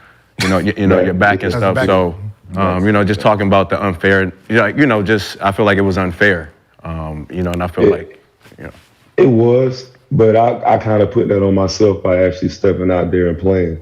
Okay. So when you get out there on the court, it's nobody they're not wanting to hear excuses. They want to see results. And when you playing with the Lakers, that's what the fans and everybody want to see. Yeah. And I felt like that year after how the Magic season ended, all the trade rumors and things like that, I was like, man, I got to get back out there and play. And I know I had just came back off the back surgery, which I was supposed to sit out the whole season. Mm-hmm. And I came back in 4 months, and then I ended up tearing my labrum. Instead of having surgery on it, I just kept playing through it. And, it just, the perception that everybody was getting, I never really spoke on it. Mm-hmm. I kind of just let everything slide through the wayside and try to play through it. Yeah. And I probably think that was my biggest mistake. And then also just the whole me and Kobe piece, we were in two totally different places in our career at that point. And, I spent a lot of time thinking about it at home, like, dang, like, did I stop playing with Kobe too soon? Like, well, like what was I thinking for real? You know what I'm saying? Like this Kobe, did I really sit back and make an emotional decision when leaving, when I was with the Lakers, or a business decision, you know, like what was going through my mind at the time and stuff like that. And I'm like, dang, I was with Kobe Bryant. This could look really crazy to a lot of people. You know what I'm saying? That I played with one of the greatest to ever play. And I decided to, you know, leave and stuff like that. They could probably think that the pressure it was too much pressure. I couldn't handle playing with Kobe, all that stuff. But, you know, I've looked back on it now, a lot of my emotions, I was driven by doing certain things in that way, and not totally, I would say, thinking business. Right. And business with basketball, especially with, again, Kobe Bryant, you know what I'm saying? So that's one of the experiences that I had to learn from, the life lessons. Think about it every day. Yeah. So yeah, that was a tough time playing in LA, but I loved it. Yeah. I loved it. That's why I went back. Do you think that time actually, like, do you think it hurt your future? I think it could. I think it could have caused some type of, like, where teams said, hey, this, like, is he really committed? Mm-hmm. You know what I'm saying? Like, what is he doing? Like, this is Kobe Bryant. You know what I'm saying? Like, he's leaving the Lakers, all this stuff, like, you know, it could have been taken, you know, so crazy. Like, he's immature, all this, that, and the third, you know, and I could see as I'm older, you know, certain ways and certain things that I could have said and ways I could have gotten better at, you know, those different situations. Hey, one last thing. Okay, top 75, right? Yes. I'm just gonna ask it. We know who's in there, right? And I've always said, like, he's better than this player. And I'm gonna say it. Mm-hmm. Your resume and what you did, are you better than Patrick Ewing? Yes. Okay. I mean, you know. And I love Pat. He was my coach. I know he was your coach. I was there too. Yeah, I love him. But there's no way, yes. No way. Not even close. Not even close. It's not even a close resume. Like, people think it's crazy, but when you look at the resume itself, the resume speaks for itself. If I take all big men's names off, right? If you take your name off all your accolades, so no one knows who's who, right? Mm-hmm. They will pick your stats thinking you're Patrick Ewing. Right, we're gonna. This must be Patrick Ewing stats. You know, 3-time block champ or 5-time rebounding champ, and do all that. Like, and it's kind of weird that, you know, we're biased to stats because of our emotional opinions, right? And I just, you know, I know you can't take away the past because it's the past, so you got to grandfather it in. But, you know, when you're talking about top 75, you really have to start, like, really dialing it in and stop being biased and just be fair. Yeah, I think, you know what? I think when we was talking about why I want to play some more too, Is it because of I think that's a part of it too. Like, and I know that could be an emotional reaction to it, but like, it's like top 75. I done played 19 years. I done did so much, accumulated so many stats, records, and things like that. And it was like, not being on there was like, slap in the face. Like, nah, you can't make it in here. And I'm like, dang, like, I did so much for the game. You know what I'm saying? So it kind of, that mental space, like, I'm like, dang, it's messed up now. But I ain't want to make a big scene out of it and make it seem like I was the old Dwight with emotional response and stuff like that. You know, it's just like, I got to take it on the chin and keep finding a way to prove myself. And maybe that's not the right way, but I guess not for making it. That's what had my mindset on. I'll say this though, Dwight, as hoopers know who the top 75 is and who belong when we start looking at, you know, who's in, who's out. So for us, we don't question what you do, bro. So it's really like who you looking at for validation. Because if you're looking for fan validation or ESPN journalist validation, man, you're gonna be looking for that shit forever. No, fuck that. I want that jacket. I mean, a nigga want the jacket. Right, they get a certified jacket. I want the jacket. Right? The players can say whatever they want, but they don't get to give me that jacket. But hey, you said you can go make a jacket, right? You can go make a jacket, right? I'm gonna go make my own jacket. NBA, right? And you're sitting here. You put in, a few players that's in this same generation that you put them in on a curve. Right. Right? Like Anthony Davis, Dame, is it Kawhi? Yeah. You put them in on a curve, right? What their future is going to be. Well, you don't have to put them in at all at this point because their career's not done. Right. Right? When we do top 100, then bang, we know who the first people in, but you're sitting here hurting other players because you already put them in before their careers is even done. Yeah. Right? And when you're talking about their careers at that moment, like some of them even have 9,000 points yet, but they're already on the top 75. Right? It's like, right? I mean, like DeMar DeRozan had more points than like 4 players on that group, but he's not even considered. Like, it's just things that it just doesn't make sense. Like, forget the curve just in real time. Like, I know, if I'm, Anthony Davis, I know I'm going to be on top 100 when I'm done. So there's no question. There's no question about it. And I just think that was the unfair part of it. Well, Dwight, we appreciate you taking the time to pull up to Gils Arena. We hope to see you back on the court soon. Yes, sir. Thank you, man. Good seeing y'all boys, man. Hey, man, I'm coming down to the farm, man. I want to see cows, donkeys, all that. Come on down, man. Cook your own chicken. Hey, I needed the Dwight Howard jersey, man. I needed the Dwight Howard jersey, man. Signed seal. I got you. What team? Shit, man. The Atlanta Celtics, nigga. I need the rare Jones. I need the rare boys. You feel me? All right. We appreciate Can I you, get Dwight. some more tough crowd? Yes. Hey, what's crazy is I thought you was coming today. I had a whole package for you. Yeah, you do. You got it right over there. Yeah. Dang. Yeah, I thought you was coming today. I thought you was coming. My bad. But no, I'll send it for sure. Yeah, I'll get it to you. All right, I'm still stuck with a lot of the old gear, man. I need some new gear to rock, bro. No, I got you. No, I got you. Yeah. Say no more. Say no more. I got you. Get him. Put the pressure on. Put the pressure on him. Appreciate you, Dwight. All right. All right, fam. Thank y'all, man. Appreciate it, Gil. Brandon, you can just give me that tough crowd, and I'll make sure Dwight gets it. Okay. All right, I'll get it to him. Y'all know he got booed averaging 17 and 12 Yes, Yeah. bro. Yes. Booed. Yes. and made the All-Star. So him and Kobe made the All-Star, and they was booing him and not Steve Francis or Paul Gasol. Steve Nash. Steve Nash. Yep. Wow. Yes, bro. Yes, bro. That's why. Your team got to do better. Your team got to do better. For sure, bro. Hey, we talked about Dwight versus Patrick Ewing. Obviously, Dwight said he thinks he had a better career than Patrick Ewing. We got the numbers. Wow. So let's go to the shit that matters. All NBA first team, Patrick Ewing made it 1 time, Dwight made it 5. All NBA teams, Patrick's got 7, Dwight's got 8. All defensive first team, Dwight got 4, Patrick Ewing has 0. Ooh. All defensive teams total, Patrick Ewing's got 3, Dwight has 5. Dwight 3 defensive player of the years, Patrick Ewing 0.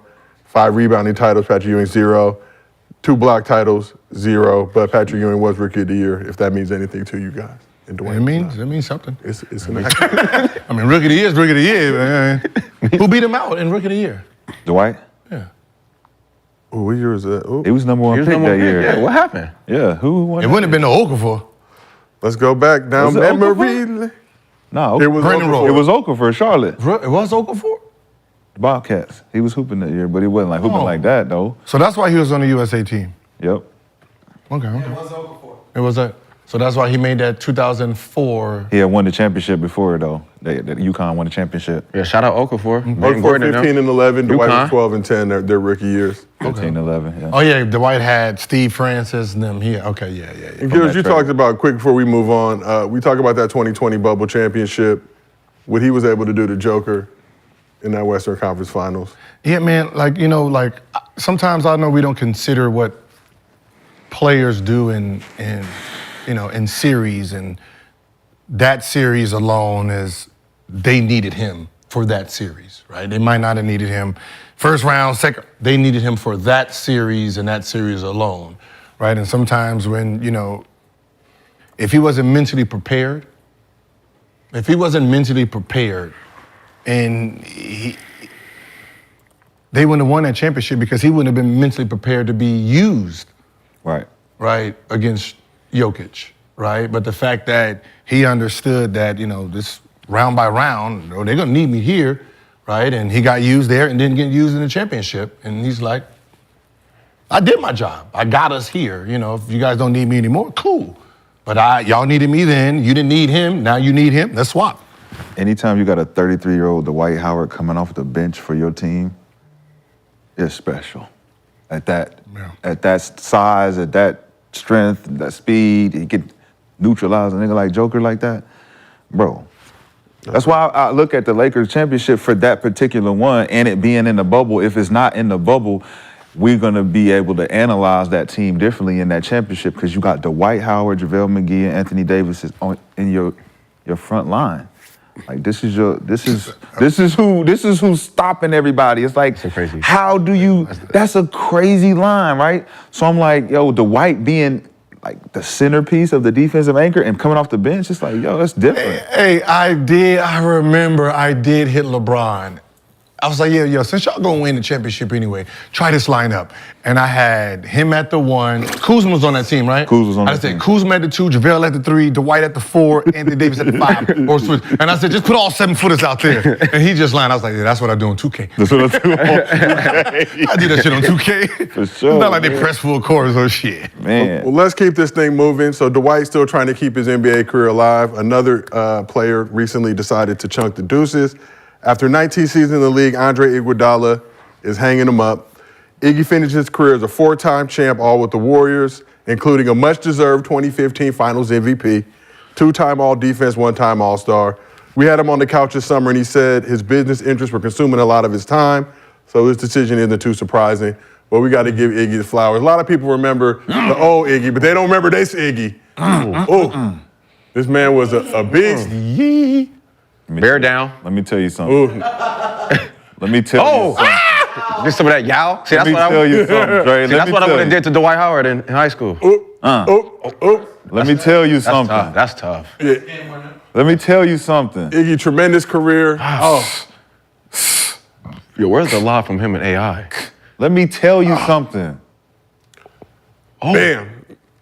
He was that dude. I got Iguodala, man. I want Andre Iguodala. Oh, yeah, we definitely. Bron, get some. Oh, yeah, we could have did without that one. We could have did without that highlight. He said we could have did without that highlight. Dimey. Well, Come here, man. show the best Iggy highlight. We're going to show it. Come here. That 2016 block. Behind the back. Ski. Oh, my lordy. Come on, Gerald. No, Relax. the lie from him and AI. Gerald, relax, man. Ooh. Let me put y'all in the winning position right here. Thank you. We didn't show the LeBron block. That's a part of history. He helped cement LeBron's legacy. Relax, man. We talking about Iguodala. Andre Iguodala, that is positive. It's a part of life. There's process. What did Giannis say? There's steps. Nah, so, we look at old Iggy, but what was young Iggy like in the league? Watch your head. I don't think anybody realized, because I think it was AI, and then when AI left, everybody was like, oh, we off that, right? And then realized he had to carry the torch for a little bit, you know what I mean? And what he did is he was Scottie Pippen when Jordan left, but nobody gave him the credit for it, right? Scottie got his credit because it's like, I'm holding up, the Bulls until Jordan get back. I don't think they gave him the credit, but he was phenomenal at what he did. He's better than Kawhi Leonard to me. Ooh. Wait, can you said repeat what? that? Wait, City? Andre Iguodala is better than Kawhi Leonard to me. No, I'm not gonna go that far, but I love Iggy though. Yeah, put it together. I knew Gil was gonna put it together because you got to put it together. Young Iggy. No, I love Iggy. We're talking about championships. We're talking about two-way defender. We're talking about being able to hit a jump shot, a midi, and being way more athletic, guarding way more twos, hitting game-winning shots. Kawhi Leonard's a 2-time Finals MVP. What is that? Hey, but I mean, it was, Iggy's one time. Iggy's a one time. It's what? A real one. What's a one real time? It's a real one-time Finals MVP. For who? The other one was. It's 1-on-1. What I'm saying, the Spurs one. The what? What you mean? At 23. At 23. Wait, the Spurs 23. one don't count or the Raptors one don't count? He know, huh? Brandon. Let it be known. Excuse me? I love Iguodala. I want Iguodala. No, that's fine. I love Iguodala. He got credit. Listen, okay, he got credit for stopping LeBron James. I'm 23. With Tim Duncan in the whole for nine. stopping LeBron James, who averaged 28, shot 50% from the field, 53% from the three-point line. Well, we won. He didn't do nothing. We won. Well, we right? Excellent defense, Gil. Yeah. But they didn't want to give it to who? They didn't want to give it to Tony Parker or Ginobili, so they gave it To the guy that nobody was guarding. Right, it was like, you know what I mean? So it's not like he was out there dominating. Come on. He didn't dominate, right? He was Every good. time he checked in, they was like, damn. Every here time he come. checked in, he got his ass No, busted. every time they checked in, it was like, damn, here he got come. busted. Here he come. 50%. Man, I'm not doing it. 53%. When did they- Anybody from LA, I'm riding with. 53%. When did they give him the reins? When did they give 53%. Kawhi the reins? When did they give him the keys? The following year. His third year? No, they gave it to. Yeah, it came in third year, got one done. Yeah. Iguodala, first Yeah. 3 years, he was franchise. He was AI. We played with AI, mean, yeah. and it's like this is Iguodala team now. I'm not complaining about the franchise thing. Who's the better defender from you guys? Iguodala, 100%. He's more athletic. Who's the better player? Iguodala, triple double. I love Iguodala. I love Iguodala and respect him. And they pushed him to the bench. Bro, they pushed him to the bench and made him a role player. But Kawhi Leonard. What are you saying? Wait, hold on. 18, 19. You went to 18, Toronto hold on, 18, and won 19, when nobody was up there. And then what we seen since? I mean, shit. I mean, hey, y'all called me here. Hold on. Shit, you called me here. Y'all traded for me. You called me here. This is what I bring. Yeah, where is that? I brought a championship. Where is that I now? brought a championship to Toronto. How long you been in and LA? And then I left. How long you been in LA? And then I left. How long you been in LA? I didn't tell him to go to the Clippers. I'm asking you a question. What? Okay, How long have you been in LA? Hold on. Okay, hold on. No, hold on. I mean, if we, who was more dominant? Year 5? Who was more? Year 5 right now. Who was more dominant? Their first 4 years. Iguodala was more dominant. Of course. Yeah. That's one because. Of course. He was a starter too. He was a starter too, right? The system. Iggy was a starter. Multiple Both 82 of them was a games. starter. Like Kawhi basically started after his second year. He started every game he played. And I'm starting on a championship call. That's how good I am. That's how good I am. He didn't make a That's how good he is. He didn't make a championship. I mean, he didn't make a. What? He was an all-star his 5th year. His year 5. Listen, Hey, Kawhi been with the Clippers Okay, for it 5 goes like years, this. bro. What we seen? No, it goes what we like seen this. in 5 The problem years? is this. One was a star, he was going into the franchise. The other one's a role player. Yes. And then it just switched. Yes. everybody's. It's hard because we're gonna use. Was Iggy ever the man when he got older? No. Once he got like the 25, 26, he wasn't given the keys to say, Exactly. all right, you're the main guy. Exactly. That's when 2015 finals. that's when Kawhi got his Right, group. right. So they're in 23. different places. But we talking about the player though. We're not talking about the Kawhi situation. Leonard, his real attribute offensively is he can shoot the fucking ball. I don't think people understand how great of a shooter he is. Like when he pulls up, it's cash money, right? And I don't think people really, like, he's robotic. He has no fluid movement. What he really is he's a gifted shooter, right? And he just figures out how to get buckets. Yep. Defensively, he has a knack for what he's doing, but Iggy came up on both of those. I mean, listen, Iggy was a better listen, slasher. just go any way y'all want. Iggy I'm could just do saying, this thing. I don't think it's hard because one went. It's like they both did this. and they both still was successful. Yeah, It just so went like this. I think It's it's a hard to good compare. comparison. It's a good comparison, though, is it not? It's hard to compare because one became a main guy versus the other one started as a main guy. It's a good comparison. It can't. It kind of. Iguodala was more athletic and young. that's and facts. he was more athletic. Athletic, natural movement. Yes. Defensively, he was. He had to guard you. He had to more, guard you. He had more tangibles. Like it's hard. Kawhi Leonard could It's defend. different. No, he Have can y'all not watched? No. He can We're defend. not watching no, Kawhi he Leonard? No. He can defend, they're just too different. It's a different. Went in there, They're both different. I went in there and took that ring from Bron and them early. Me. No. I Oh, get that. it ain't Finals me. MVP. It wasn't no I'm me. Finals MVP. It wasn't no me. I'm Finals Stop MVP. that. I get that. Stop that Finals shit. MVP. I did that. Stop that. Nah, ain't no fuck that. Ain't no fuck that. The series ain't no fuck that. No, when we're going to talk about his defense, the series before against Kevin Durant, he got his ass whooped. Kevin Durant was bopping his ass. You look at the percentage. The two dudes he had to stop. 50%. It wasn't both enough. of them. It wasn't enough to win. They were It wasn't enough to win. It wasn't enough to win. Was Bruce still on that team? What I'm Bowen saying still on that team? is, do not tell me, do not sit here and use his defense as like he dominated defensive. He got mollywopped. What, that first year? No, the year you he talking won. about. Okay. The year you talking round by round. I mean, if that's what you want to go by, that's what you want to go by. What I'm saying is, what happened after that? And what happened after that? Okay. Nobody wants smoke with Kawhi after that. What I'm telling you this. After that, what happened? How about this? Quiet. No. How about this? Take your ass to go to state. Take your ass over here. Oh, so he made niggas leave? No. He made niggas leave? Stop. So he made niggas leave? Kawhi from LA. Stop. I don't do that. I do facts. Stop. That's facts. I do know it's facts. If I'm guarding you and you gave me 32 a game, 50 from the field, 50 from three, and then the papers is going around saying, man, you stop Brandon Jennings. What is your face? We lost. No, stop. What is your face? You're gonna be like this. We lost. You're gonna say this. He was barbecue chicken. No, we lost. I want him to guard me every game. Yeah, your team is better than mine, but you defensively barbecue chicken. So what has happened? What has happened since? That's what you're gonna be doing. What has happened when you since see then? me? When you see me, what you gonna be doing? Come on, man. What you gonna be What doing? you doing, What B? you gonna be doing, B? Come on, B. What you gonna be doing? I'm gonna be doing You this gonna be nigga? like this. This nigga? That's what you got me? Hey, babe. This is you. I know you are. That's all I'm saying. Okay, but what happened after that though? 1 year. But I'm Then saying, what happened after that? What happened after that? After Kawhi won his at 23, what happened after that? Everybody was ducking smoke from Kawhi. It still is. I mean, but I'm not questioning. Every time they I'm see just that talking about claw, series. every time they see that hand, they get scared. So don't. And he's from Cali. Come on, like what you doing? Seriously, like defensively, What you like the. You know where he from? To be as great as these guys are, He beat Kawhi. to be great as these guys are, he is not supposed to stop Kevin Durant and LeBron. He's just supposed to just make it harder, right?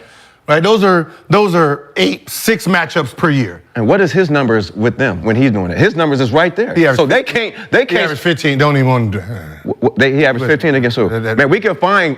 Hold on. I mean, we can go. I'm gonna bring up some matchups with Kawhi Leonard versus LeBron. Now we talking about when he got. After the 23, after he won, and let's go from there. I was talking about that year right there. I'm just talking about the Toronto year. What about just the Toronto year? He became. No, look. Oh, listen, they don't want that. No, they don't want that. No, when he don't want that. When he She. They don't want that. when he became the man and we gave him the ball, Shoulders moving and shit. he did what he did. Like I'm saying, after that, when we gave him the rings and say, all right, Yes, do you? yes. He did his thing. No, we're not taking that from him. So we put a poll up, said who's better, Iggy, Kawhi. 71% said Kawhi. Thank you, Motherfuckers Jack. don't know nothing about basketball, man. Like There's at least a few. That was At least a few. Motherfuckers don't know nothing about basketball, man. that was just hard because you would have had to put them. You would have had to put them same time, same. Yeah. Right, both of them at this age, and let's see what they're. Well, Kawhi higher peak, but He does. I said he higher peak. But let's talk about Andre Iguodala, what we're here to do today. This quickly devolved to a Kawhi Leonard conversation. Kawhi just minding his business, trying to be a fun guy. What is Andre Iguodala's legacy? His legacy is winning. Like without a ring, just winning, just sacrificing and understanding winning, what winning is. Like, even when Lou Williams was getting into his own and that he sacrificed himself, like, okay, he's a better scorer than me. He can carry this. I'll be his, Robin, right? He understand that early, right? Understanding that, he's a Robin. Let me go. He's Batman. Let me go ahead and let him do his thing. And I just think, that it takes certain type of mentalities to really, set aside their ego for the betterment of the team. Even with, the championship where he decided to come off the bench for Barnes, right? And saying, for the betterment of this team, for the second unit, let's do this, right? So. I think Hall of Fame. I think just 19 years, NBA champion, Finals MVP, and like you said, like taking different roles, always being a vet that can be counted on. And he just did his job for 19 years. I mean, I think just his role of being a vet and what it takes to last this long in the league. Champion. Gil tried to say winning without saying rings. I think that's just this is a crazy thing to say in a sentence. But yeah, rings, winning, and his pedigree as a player. You don't need rings to be a winner. You don't need rings to be a winner. But that's what you get when you win. If you're lucky. No. That's just what happens when you win. You get a ring. So that's what we play. We play to win. Half the winners, half the people who got rings are losers. Yeah, but they won, so they got rings. Yeah, but they're not winners. But they got rings. But a ring doesn't make you a winner. Yeah, it does. It means you won. No, that means you was on a team that won. Yeah, you won. Yeah. That's what it's about. When you say win, the W, West Side, winning, we winners over here. Winner is your approach to the game, your approach to your everyday, I get it, the regiment, the routine, the mentality, I get it. But Andre Iguodala, if he doesn't win, he's a winner. If he doesn't, that doesn't mean he's not a winner. But his legacy, as far as his legacy goes, what the winning does for his legacy is it amplifies it because you took your team to the championship and you won rings. So your career, when we analyze it, and if you don't have those things, you're just an athletic defender, dual player that can slash and da-da-da-da-da. You don't got the numbers, you don't got all these other things. But when you add those rings to it, his leadership, it amplifies his legacy. So if he went 19 seasons and didn't win a ring, he wouldn't be known as a winner? Oh, no, he wouldn't be known as a Hall of Fame candidate. So that's just like Ginobili and Tony Parker being Hall of Fame candidates. Gil had an argument like they're green jacket Hall of Famers, not gold jacket Hall of Famers. So Andre would be a green jacket Hall of Famer. Does Jamal Crawford what Jamal Crawford played 20 years? Should his game be in the Hall of Fame? I believe so. Should his game be in the Hall of Fame? Yeah, like what he's. So how about this? Before Ray Allen, he had 5 different teams where he scored 50. And he was 6th man of the year. Before Ray Allen won that championship. 3 times, Before 3 times. Before Ray Allen won the championship, was he considered a Hall of Famer? Yes. Why? Before you talking about the Boston? Before he won his championship in Boston, he was a Hall of Famer? He was going to be considered one. First ballot? I don't think so. First ballot, not yet. But remember what he was shooting for. He was going to be the #1 3-point shooter of all time, passing Reggie Miller. That's what he was going for at that time. I'm just saying, because without the championships, you're saying if he didn't win the championships, he wouldn't. He would just be Glenn Rice and them. He'd be. So what about Reggie Miller? He'd be Reggie Miller, same thing. He didn't win no chips. Reggie shot that bitch, and he had criteria to become a Hall of Famer. So he is a Hall of Famer. I don't think so. Will anybody ever question Reggie Miller not being a winner? What do you mean question? He never won. Never won a championship. It don't matter. But will anybody call him? Would anybody say anything he done? He's a loser. No. I don't know. I don't know what terminology you gonna use, but when you don't win. So let's get to this next conversation because it's all. Are you a winner? I won. I didn't win in NBA. No. So you was a loser in NBA. Yes. Okay. 100%. I just want to know. 100%. All right. And just to put a button on this Iggy conversation, the Warriors do plan to retire his #9 jersey at some point. Oh, for real? But let's talk about. Oh, that's dope. Oh no, that's dope. No. Let's talk about. For sure. I got the smoke now. Hold up, homie. So wait, That's tough. Here we go. Here we go. I knew it. He gonna circle back about it. I did. You don't know how to use it. so you went from in college a winner attitude to going in the NBA to become a loser attitude. No, I didn't become a loser attitude. I was on a losing team and a losing organization who had a losing attitude. Which makes you a loser. I was contributing to the losing. By association. Yes. Okay, so you went from being a winner to a loser. Yes. Okay. Let's. So you're just gonna stand on me just calling you a loser. See, I want you to contradict yourself because No, I'm not. Because you know it's levels of play, Gil. Because you know it's levels of play. Because you know I won at the highest level of collegiate basketball, and I won as a champion. I left off as a champion, so I came to a new level of competition where I played on a team that did not win, and all the players in that organization did not win. We all lost. So you was an amateur when you was a champion, and your mentality was champion, and you were a winner. Was amateur when you became to the pros. I still had a champion. I still had a championship mentality, but also, it doesn't. you were still a winner. No. Just in a bad situation. It says mentality. I said I was championship mentality, but if I'm not winning, I'm losing, which means that I haven't won, I'm a loser. So you're a loser? Yes. Okay, that's all I'm asking. Just like when you got to a certain level, to highest of the highest, right? You wasn't a winner anymore. You was just... Everybody who didn't win one of them championship rings, you know what you call them? Losers. Yeah. Losers. Did y'all read the Poole quote? Can I? Thank you for that. Speaking of legacy, Jordan Poole did an interview with the Ringer's Logan Murdoch, offered some thoughts on his future with the Wizards and playing pressure-free basketball. Here's the quote. Playing the game I love at the highest level, my family is taken care of, my basketball legacy is taken care of with the ring. This is probably the first time in my life I'll play basketball with no pressure. First time of his life. Did he have pressure when he won a championship? Yeah. Yeah. The pressure was on the sixth man. Okay. So go. It's you. Who agrees with Jordan Poole? Who disagrees? And we'll start. I agree. Okay. So why do you agree with Jordan Poole? Shit, because the hard part's out of the way. Usually, all the players are fighting near the tail of their careers to try to win a chip to solidify their legacies. We see it all the time. Jordan Poole got it out of the way, so now he just go hoop. Right? So now when he hoops, if just say he don't win another championship, and he go out to average the whole 39 a game. You remember Gils said 39 a game, no chips. He was good with that, right? He was good with that. And I was good with the Jordan Poole with the championship average of 20 off the bench. That's the Warriors. Fair. He didn't ask to go to the Wizards to be the 39 points a game again. He was good where he was at. I'm 20 off the bench. I'm winning championships. I'm good. Cool. Jordan is saying, we won a chip, me averaging 20 off the bench. I mean, the pressure's off me. If I win, a couple more could. We good. We'll put them in the motherfucking trophy case. But ain't no pressure on me to do anything outside of that. But just to go break records and get accomplishments. I disagree, and because the pressure's on. Yeah, you want to ring with Golden State, but you got so much left in the tank for your career.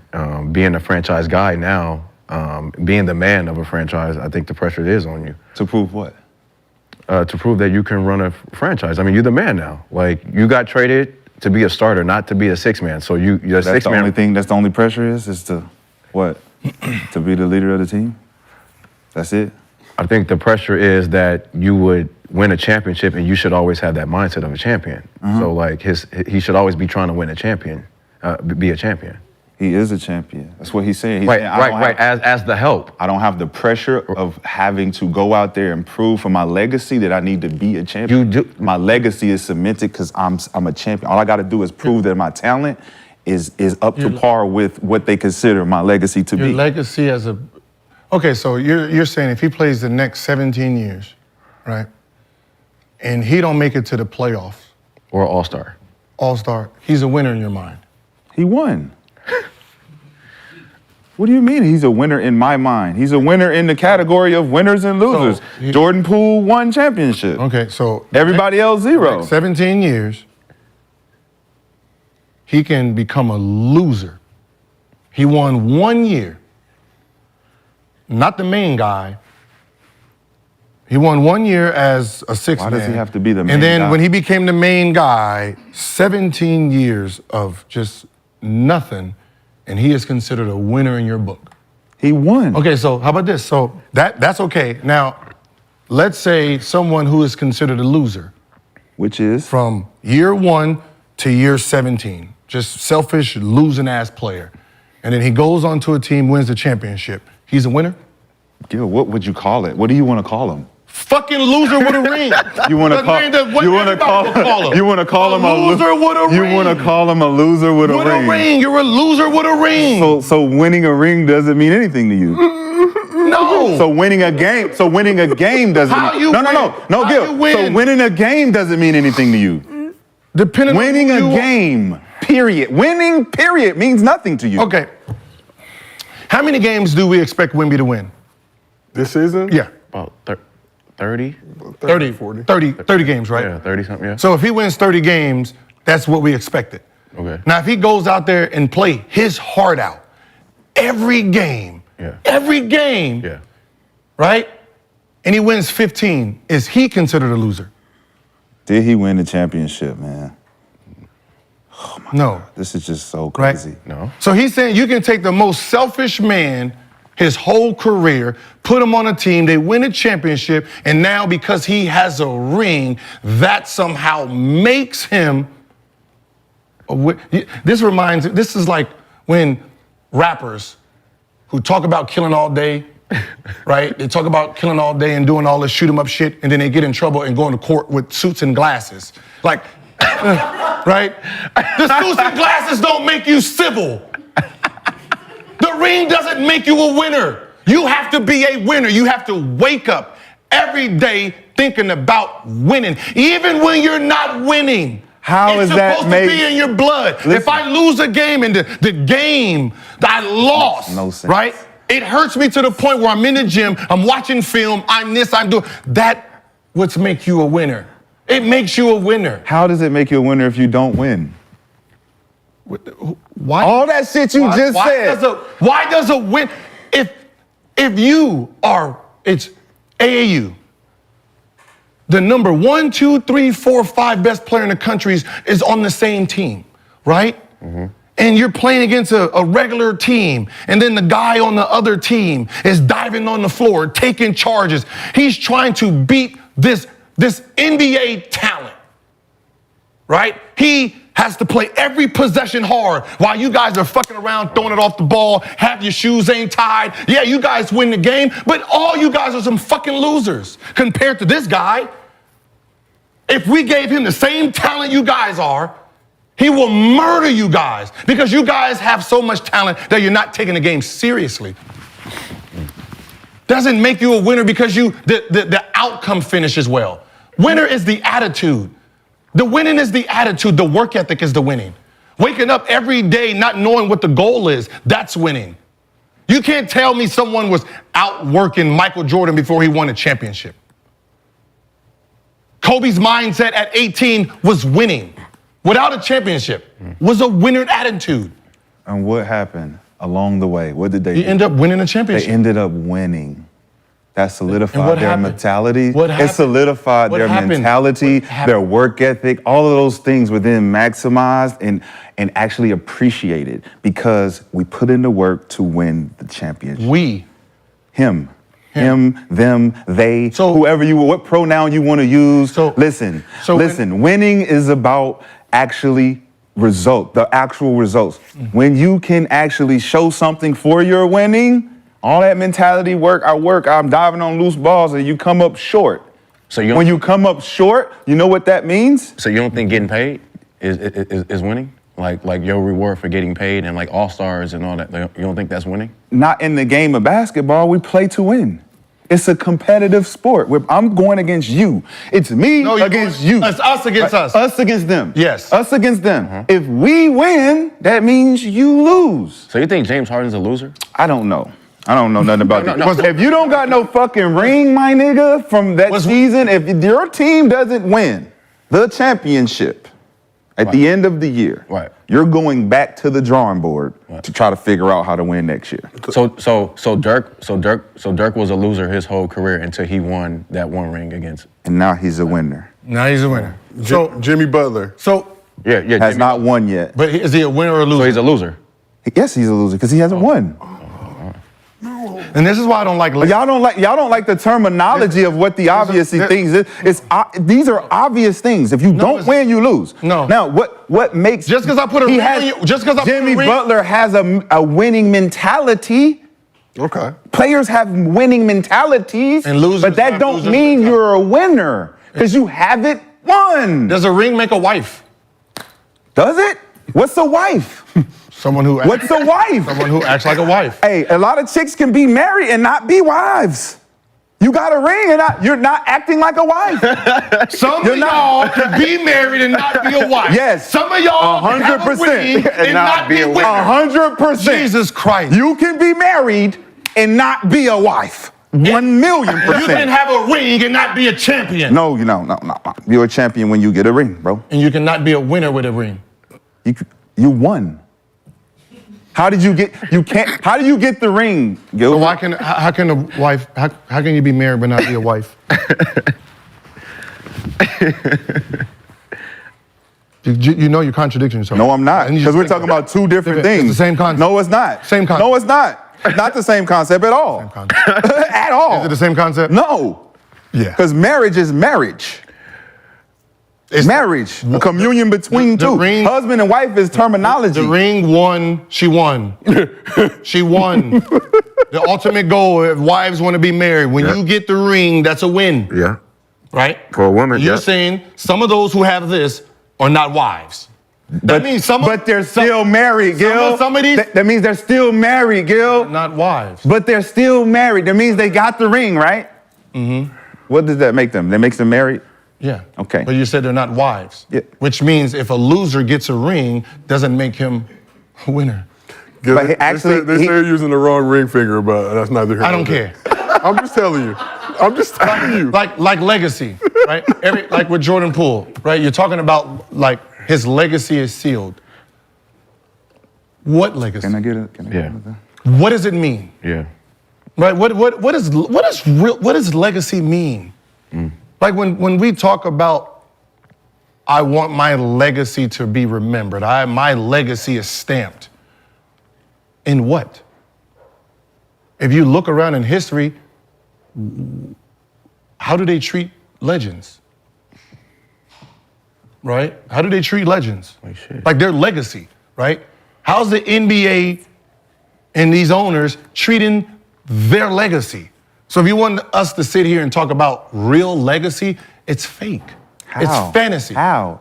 It's my family. It's my people. It's my leg. It's not yours and what you think legacy is. What does that do? Jordan Poole says, my legacy with everyone in my family, when they look at me and up to me, they're gonna see these things that I did. This is my legacy. And how does not for the fans to see it or for anybody who doubts me. He's not looking outside saying you gotta validate to that. How many years have you been in the league? 4, right? No. 4. I'm just talking about legacy. 4 years. What does it mean? If when you're done, everyone forgets about you anyway. No, it's not about everybody. It's about your son, your daughter, your family. What does it do? Legacy is family. What does it do for them? They care more about how you treated them as a father. What it does to them is it for the future, for future references. Your kids don't give a fuck about your rings if you wasn't there as a father, bro. But if you are there as a father, they do care. They care about you as a father. Now, He's entering his fifth season. as a father, if you're there and you're present, your whole legacy is what did my dad do when he was living? My dad played in the NBA. He was a champion. He did these things. I don't need other people on the outside to judge that. My kid's gonna do this. He's gonna carry on my legacy. And just like Elijah's gonna carry on your legacy. Because I'm in his life. How about all these champions that's not in their kids' We ain't talking about that. You're moving the goalposts. No. You're moving the goalposts. They have kids. You talking about your family. I ain't got nothing to do with fathers. I don't got nothing to do with fathers. About leaving your legacy to your family. So we talking about Jordan Poole. How about all the kids? We talking about Jordan Poole. How about all the kids from these legacy players that don't have nothing to do with their legacy? They don't want nothing to do with their legacy because it wasn't the real winning. Those people didn't do. Amen. Right, so that legacy is meaningless anyway. That's therapy talk, man. I'm talking about Jordan Poole. I'm talking about Jordan Poole. I'm talking about Jordan Poole, man. As a hooper, his legacy don't mean shit like the rest of them don't mean shit. It means something to him and his family. I don't give a fuck what is. But he do. He care about him and his family. Legacy. Man, get your money. That's your legacy. Something you can give to your kids. Something you can do for your kids. Them rings and all that. I'm looking at, when I talk, it's from what I'm looking at in history. So that's what he's saying. I don't have to worry about no ring no more. He said, I don't got to worry about the ring no more. I can go chase the money now. He's doing what you're saying, Gil. He's doing what you're saying. Then what happens when all the other players do it? When LeBron does it, he's trying to keep his stats going on. You don't like that. I don't. Retire. Retire. Move around, nigga. Retire. Wemby. Move around. Why are you getting pointless points? Get out of here. Why are you just trying to run the score? Because you already got your chip. He's a champion. You already got your chips. Right? So, hey, Jordan Poole, you should retire then. Don't run it up because eventually, a couple years from now, he gonna be mad at you for just getting pointless points. I don't want to hear Kevin Durant, he's a winner. Why are we talking about he ain't doing? He's a champion. Don't talk about the champion like that. Yeah, that's how he feel. Don't talk about a winner like that. That's how he feel. Get off my back. Right? Get off my back, man. I done won already. Get off my back. Man who says these guys are playing for Portland. Steph saying what? Get off my back. You're saying no. My back, man. I'm good. We good over here. You're talking shit about the guys who won. That's No, I'm not. Points. No, I'm not. Yes, you did. What'd I say? You said LeBron need to retire because he got the rings and stuff, and why you keep No, because playing he's the game, 39, bro. points. Get out of here. He Wemby. wants to collect It's his Wemby time, bro. We cool. Yeah. We cool. We need something. We got somebody else to talk about, man. Move around. I'm gonna tell you how legacy. I'm gonna Move around, man. I'm gonna tell you what legacy looks like. What legacy looks like. This is considered the top 10 list of our legends. You sweating yet? No, I don't need to sweat. Go ahead. On legacy, right? Shaquille O'Neal, right? They got him at number 10, right? Who at numbers him? Who got him? I said this is contentious. Who is This they? has nothing to do with your list. But you say a they. Who is that? It's just media, right? Sound like you just made some shit up. Squeenie. 10. They got Shaq at 10. He won his rings where? Majority of his career where? LA. Lakers. What does he do for a living? Analyst. What he does, I mean, he owns pizzeria. No. You know about Basketball. Talking about his legacy basketball. the general. He He's does. a sheriff. He's he does doctor. sports He's a analyst, doctor. right? He's a doctor. Kobe. Where did he win all his rings in play? Lakers. Right? And when he was done, what was he doing? Investment. No. Work For his coaching. coaching high school girls basketball, right? Or middle school. Yeah. Yep. Coaching girls basketball. Okay. Not coaching on the Lakers, right? Okay. Tim Duncan.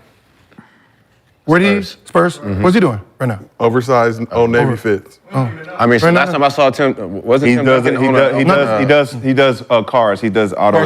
So he's not in the he he's fixes not a up general cars. manager, assistant general manager. He was on the bench. He was on the bench for couple popping days. them. Oh, okay. He was on Cool the for bench. He's there helping out. That's cool for someone who has 5 fucking rings. Okay. Larry Bird.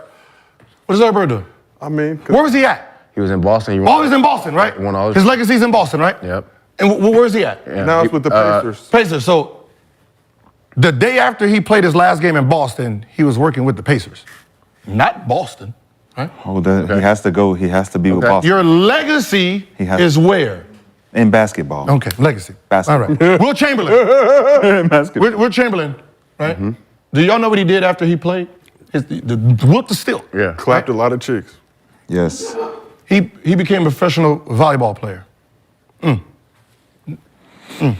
Magic Johnson. What's your point? Magic Can you Johnson get to your point? built The the Lakers. What's the point, man? He didn't get hired until when? 2017? 2019? For 2 I'm not years. gonna be here. Right? That's what we do to the legends. Okay, Bill Russell. Huh? When he was done. And, Doo-doo smeared well, he on played the for the wall. Boston, right? He did. Because I'm looking at like some teams he coached. It was Supersonics. It was the Kings. He did TV analyst. That didn't work for Boston. Doo-doo on the walls. Kareem Abdul-Jabbar. The general. The general. Where's his? He's an art. The nigga write books. He wrote on Veronica He Mars. wrote 15 books. He ain't in the NBA. He wrote 15 books. And So this you is- want these niggas to live and this- die in the this- NBA? This is the sad part about his legacy. You want them to live and die in the NBA? the Why? legacy. Hey, Why? Why? How many books? This is the guy who built my franchise. He built my franchise. And I'm not giving him his respect to be a general manager, assistant, something. This is the man who he's scoring title for 40 years. And he's an author. And I got him coming behind the bench here and there, walking through, paying him a little shit like this. They don't have a section in Staples or crypto that's selling all 15 of his books? Are they even selling his books? Does that mean? Are they even selling his books? Does that mean someone else is in control of his legacy then, Gilbert? Jordan. Built the Bulls. Does that mean someone else Built is in the control? Bulls. Boot cuts. Built the Bulls, and he owns Charlotte? Sold it. But you're talking about Charlotte? Not Chicago. Was someone supposed to not give the him that? president of Chicago Bulls. Was someone? Not what I'm saying is, why should we care about legacy if you're not treating it the way it's supposed to be treated? No, they're not treating it the way. You're talking they. All I just heard you point out is a bunch of names with a bunch of careers and then saying they didn't give him a job here so he can increase his legacy. That has nothing to do with him. So I'm pretty sure if D Wade had his choice, he would be still in Miami. I'm pretty sure every player who played with their team, ended their career with that team, should be in the front office or believe they should be some part of the organization. They don't have that control. So if you're not given that opportunity, how is that supposed to be some part of your legacy? Point. That's the point. But it's not up to them. That's the point. My legacy of what I did for you should give me that respect, right? If you won 5 championships for me, the legacy that I hold for you, the respect I hold for you, over exceeds everything. When Kobe was done, the day he was done, the next day, he should have been the general manager. I don't give a fuck who's there. Step aside. Statue. If he wants the team, if he wants to coach, done.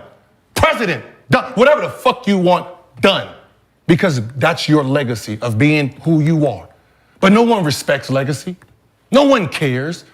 Is Karl Malone and John Stockton anywhere in Utah being part of the franchise they built for 20 years? No. Maybe that's not. Maybe that's not a part of legacy, Gilbert. Maybe that's not a part of their legacy. No, it should. No, it should be. No, it but should maybe be. You should give them an opportunity though. You should give but these since players it's not. You know. Since it's not. Their careers ended on their own time, which means they have now their own legacy without all this shit y'all talking about. So do they not have a legacy based on the fact that y'all saying they're not attached to their? They have a legacy, but is it respect? So they do it. So now they have a legacy. What is the legacy? What is the legacy? What is the legacy? The fact that they won, the fact that they played a certain amount. What do you mean? There's nothing that comes with it. History comes with it. No, we forget you in history. No, you don't. It's proven. That's what legacy we forget is. You in history. Gilbert, do you not know what legacy is? I know what it is. Legacy means not forgetting. We are forgetting you. How? Because you're never around. You're passing on your legacy. You're never around. What do you mean never around? Like some of these Kareem Abdul-Jabbar has a legacy. And who cares about it? We won't even. We're not even selling your fucking books in my arena. No, I hear you. You think about what I'm saying. Why do you have to sell his book? Listen. You have to mention his name when LeBron James passes him. Yeah. You have to mention his name. I have to. That's called legacy. Listen. That's called buy. No, listen. We forgot about you for the last 40 years. He was #1 for the past 40 years. And nobody cared. Everyone cared. No one cared. We all said, who's going to pass Kareem? No, we didn't. We all said that. Oh shit, he's getting in there. We thought Kobe was going to do it. Kobe, can you catch Kareem? My legacy with the Bucks might be better than Kareem's with the Lakers. Come on, man. They stop the cap. They sell tough crowd in the arena. Stop the cap. What I'm saying is, Stop the cap, bro. No, listen. Kareem Abdul-Jabbar played for the UCLA Bruins and won 4 national titles. But what he's saying is but what he's saying is his legacy. No one cares. Does he have a? What do you mean? No one cares. Where's the Hakeem? Where's the Kareem Street? Kareem. Why does he need a Kareem street? If you're a basketball enthusiast, you know these things. Why not? It's a part of history of basketball. What you got? What do you mean? How many books I got? Nobody got them books. Nobody. Right? What does that mean, though? Books. You didn't know he sold 15 books. You know where our legacy. What does that mean? How about this? You don't think this? I know he won 4 championships in college. Do you think this is disrespectful? 3? I know he won 3. Do you think this is disrespectful? As a basketball fan, that a rapper had to bring our legacy, legacy to TV every weekend. What rapper are you talking about? I know you was gonna forget. Ice Cube Do you not realize the players that's in that league that's are coaching? Rick Barry. Rick Barry is in the Big Three. Not in the NBA. Obviously, he still wants to coach. He's not in the NBA. He's in the Big Three. Clyde. Dr. fucking J. Dr. fucking J. We had to, a rapper had to say, man, where's the legacy? Where is the legends at? And I had to create a league to promote, not Philadelphia, Ice Cube. And you don't think something's wrong with that? You think... If you won 7 championships and I'm your owner, and you won 7 championships and you built this city, can you sleep at night knowing that I didn't even tell you, thank you, gave you a job, say, hey, what are you doing in your afterlife? Can I be a part of it? Like you write books, hey, I want to be the first one to help you promote it. And I'm just like, oh, nah, going on to the next one. And you still in basketball. You over here coaching high school basketball, and I couldn't even give you 7 rings, the benefit of the doubt, to coach my franchise. But do you think these legends give a fuck about any of that? Yes. Yeah, they Why? do. Yeah, they Yes. do. Why? Yeah, they do. Yeah, they Yes, do. they Why? do. Yeah, they do. Huh? Why? You think Dr. J want to be in the Big Three, not with the Philadelphia 76ers? I don't think- I don't part think he- owner in management? What are you talking about? Look, I'm saying this. Either way, Big Three or no Big Three, Dr. J is Dr. J. I don't give a fuck about Big Three or no Big Three. It's Dr. J. It's Gary Payton. You're GP. With or without the Big Three, you're still GP. Period. You don't need the Big Three to be GP. You're a legend. Right, no, for sure. You don't need none of that shit. Yeah, no, So if you're gonna legends. amplify and promote me and say, hey, you got access to get an autograph from these guys when you go to these cities. Well, that's all. Every kid gonna be like this. Yeah, woohoo. But they don't need that Where's because they're GP? already etched in history. They're etched in the history of the game forever. That's getting X'd out. Forever. That's why they're top 100, top They don't- 75, they don't- like, top again. 50. You're a legend. Again, most of these people don't even know nothing until I poke at them. And I poke at it for a reason. I poke at the legends just so people can talk about them, because obviously you forgot about them. So you have noble intentions, Gil. Yeah. In a sense. Okay. I poke at a legend just so all those people defend it, so I can sit back and laugh. And So you don't respect their legacy. You forgot all about this player. You don't did respect their legacies. That's No, what I that is. respect legacies. I'm saying you're not respecting the legacy The legacy of them. of them. Who's not? The people that's working in the organizations. Yeah, that's what he's saying. People, like, But do you respect their legacy? Yes. Okay, that's all we need to know. If I'm an owner of a team, No, I'm saying you, Gilbert if Arenas. I'm an owner of You're a Gilbert team, I Arenas. don't have nothing to do with the legends. If I'm an owner of a team and I own the Lakers, Shaquille O'Neal, Magic, Kareem, those guys will be president of this, president of that. They earned that, right? They earned Did they? They didn't? Did on they? that court? They earned that on that court? All them championships and parades? That's what I said. Isn't that a business decision to put a player who has to be qualified for that position? They don't just put anybody in. He that is position. qualified. Well, who Are they? says I'm not He's qualified. Are they? He's qualified. 5 rings qualify him to know what the fuck he's looking for in a basketball.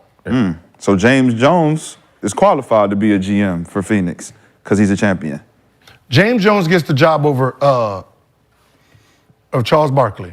Over Steve Nash. Over Steve Nash. Over Charles Barkley. Dan Marley. Hey, yeah, I really give a fuck about legacy at this point. Thunder Dan. I can't listen. Kevin Johnson.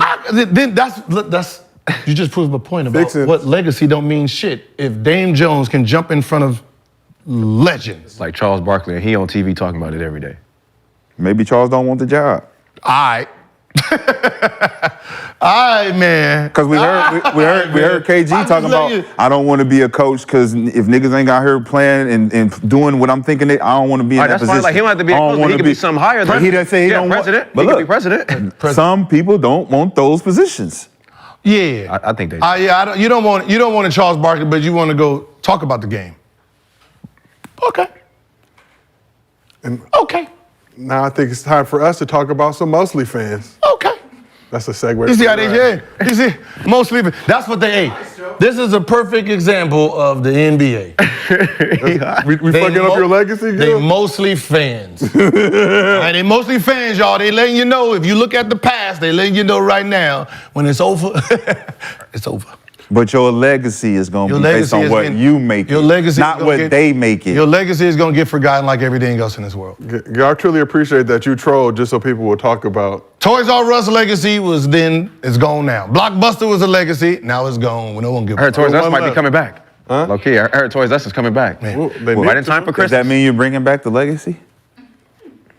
Exactly. Bringing back the legacy. Now let me know when these teams start bringing back their legacy. Gil, you are out here really spitting, but I appreciate that you troll so people will talk about the legends. Hakeem, send us some E-tonics. Dr. J. Send us some autographed E-tonics for free.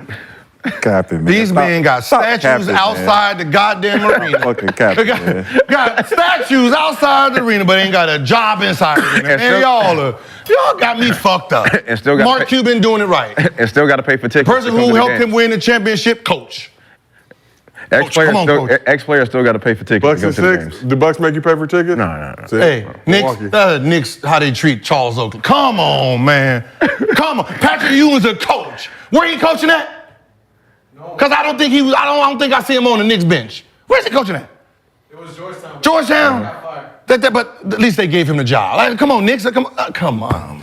All right, so y'all are tripping. Our first question comes from underdog username KSavage21. Who will lead the league in scoring this season? A legend who gonna be forgot about? No, I'm just Jordan Poole. Who's gonna lead the league in scoring? Who's ever healthy and whoever getting after it early. Hold on, this is a good one. Huh? Joel Embiid. Embiid? Embiid. I don't think Embiid? Embiid. I got Steph or Giannis. Wembyana. Wembyana. If that's Wembyana. The only player who's at his dominance that don't have to share the ball is Embiid. No, he's taking 20 shots. Man, she's taking 20 shots. I got green light for 20 shots. I know, but it don't matter. Like that's who. Still, that still can happen. He don't have a supporting cast that he has to down. Like he'll probably average 33 to 30. Man, they got Patrick Beverly, bro. Who's gonna give him the ball? 30 points a game. What I'm saying, he's gonna give him the ball. That's 30 points a game, right? Out of high school. 30 a game out of high school? 37. 37. He's getting buckets. Listen, that was the biggest they acquired a monster. What you talking about? Giannis might average 29, 28 because of Dame. Wemby. No, I mean 28, 29. Like what Steph, about Luka? Luka got to come down. Luka got Kyrie, right? He has to split the ball with another hybrid, right? The Suns, yeah, they got three. They got three. LeBron's gonna give you about 28 to 30. Like the only person who's in, same thing with Boston, they just added more scoring. So Tatum is not gonna be able to do what he's gonna be able to do. The only person that's sitting there with no supporting cast is really just Embiid. Embiid, yeah, and Steph. I mean, they got a point guard. Wembyana, man. What y'all talking about? If Wemby puts up 30 again. Wemby's not even gonna be in shape. He's not even gonna be in shape to average that. They gonna put the offense around this man and Yeah, get easy shots. He's gonna get easy shot. Everything's gonna be so easy for him. Yeah, I'm already seeing how you gotta be in shape. You gotta be in intense shape. I don't think, like he has to go through 1 year to really understand what that is. I'm telling you gotta be in shape, bro. Is Joker in shape? No, but he understands the NBA. Did you just say no? But he only averages 24. Did you just say no? In shape to do what? What he's been doing? Yeah, but I mean, can he have? I mean, the way he plays. Yeah. Can Wemby play the way Joker's playing? No. No. Two different games. Okay. So he's not in shape, and Wemby can't play that way. Okay? So is Joker in shape to play 42 to 44 minutes every game, 82 games? Yes. Yes. So why? Wemby's gonna definitely. Why you not doing it? Because they don't need to. He doesn't need that. They're number one team every year. He doesn't need to play 42 minutes a game. So let's move on to our next question from underdog username GGXKill. Don't know what that means. I'm just reading it. If you had the first pick in the draft and Shaq and Wemby are in the draft, who are you picking first? Shaq. Yeah, Shaq, easy. Shaq. Easy? Yeah, Shaq. Wembyana. What is y'all talking about? He just threw it between man's legs. He's blocking 3 shots in the first quarter. I know one block. I know one First person. quarter. I know one person he ain't gonna block. Is the person we picked, Shaq. Of course. He gonna get his No hand broke. chance. He gonna get his chest broke. He gonna. But we didn't say who gonna go up against each other and dominate. We said who you gonna pick. Picking Wemby. Wemby gonna be in foul trouble early. Wembyana is the new move, boy. He gonna be in foul trouble early. Let me tell you something. You know the difference is like the skill wise, but no one's gonna be drafting players to guard Wemby. Like you're drafting players, you're picking players just for Shaquille O'Neal. No, we're not. What? No, we're not. We're not picking guys just to guard Shaq. Hey, Shaq gonna do what he do. We gonna have to fucking adjust. But Wemby, thank you. Excuse me. Wait, excuse me. 3-pointers, Hold on. 2-pointers. I know you was in everything. I know you was in high school. Shaq, look, you should let Shaq do what he do. I know Shaq you. gonna do what he do. I know you was in high school when Shaq was when he got into his dominance and teams was holding 3 to 5 men alone, just so they can have bodies against Shaq, right? So they were picking big people just for Shaq, right? You were like loading up on bigs, like I got 7 foot big as a backup, then another 7 foot, and then another 7 foot, and then like now it's just 2 bigs. Then it was 5, right? For just him. The league changed just because of him. Yeah. So when you said they wouldn't change it, that's a fact. They did it. That's great. Wemby is his rookie year right now, so we don't know what the fuck they're gonna do. They're gonna have to stop these big, wide feet, slow move, all the Shaq y'all out of here because you can't fuck with this dude. You're gonna have to change up your style. Change up your style. Thank you. They're not gonna you just can't draft people that's like, oh yeah, we're just gonna draft 7'5" guys, stick Wembyama, who can play like Wemby. But you can't find no big ass 300-pound Shaqs anywhere either. That's why they was drafting anybody. I mean, Joe Simon, did you get a tryout? Damn. Yeah, what? Can I just host and pick? Damn. Like, yo, come on. We need you. We go in there and take 3 fouls. I'm just saying, they were just picking big bodies at the time. Leave Joe out of this. Gil already get bullied by the chat. Now No, get I'm bullied just- here. No. I'm just saying, back then. Damn, he called you a polar bear. He called you a No, I'm just polar saying they bear, just bro. got big bodies just to try to guard him. They can't do that with him because he plays different. They not Underdog, gonna I do need nothing 5 with mil him. They for not my gonna do mental, nothing with him. I'm going Wemby. Imagine sitting just in practice and you got 3 dudes that, man, what are y'all even on this team for, bro? Y'all just here. GPA book. When we play Shaq, y'all get to possibly get it. Think of the same thing though. Wemby coming down on the break like Steph, bing, bing, bing, step back, 3-ball. Get him out of here. It's like get Pat off Bird. What are we doing? Hey, whoever the New York Knicks coach is. I know that's Patrick Ewing. That's Patrick Ewing. That's Patrick Ewing guarding Larry Bird. I know Get him off. Get him off. I know that Get Patrick Pat off Ewing. Bird. I know that Get Pat Patrick off Ewing Bird. coaching. Hey, Wemby. I know Whoever's that guarding Patrick Ewing Wemby. Whoever's guarding Wemby. Get him off Wemby. All right, Should be, I know. President. Let's move to our can't be last the question. president. Last question of the day. We done had a good one. Shout out to Dwight Howard and all the other amazing topics that we had today. NBA season is here. We got a video question. Come on, right? Underdog user, Cannon 1 of 1. Let's roll that video. This nigga Gil. Appreciate you guys, what y'all do. Always enjoy the debates. I got 2 questions. First question is, Gilbert, I just seen Elijah Arenas score 50 points. He's 16 years old. What advice or any just tips you would have for fathers out there that's want to involve their sons in basketball? And my second question is, how in the world did you play a full game in Dolce & Gabbana's? And how did you play a full game in Air Max 99s? Like, you got to explain that for me. What was the thought process behind that? Shit, that's 3 questions. Get that man $300. Big ass forehead. Big ass This underdog money. Let that man teacher. Get back to them kids. Substitute teacher. Leave that man alone. When it comes to just, coaching your kids, you have to understand you have to be 2 different people, right? You have to be his coach and his father. You can't blend them both, right? And I think that's the problem with the father-son relationships of most parents. So like, if you're your son's trainer, right, you can't be his coach, Yeah. right? You can't be his coach. So it makes it easier for me. I'm his trainer, which means fuck your feelings. This is what we're doing. Right. I don't care if you're tired. This is what we're doing. Once that's done, I'm your father, right? We'll talk about like, you know, boom, boom, boom. When you're playing in your game, I don't exist.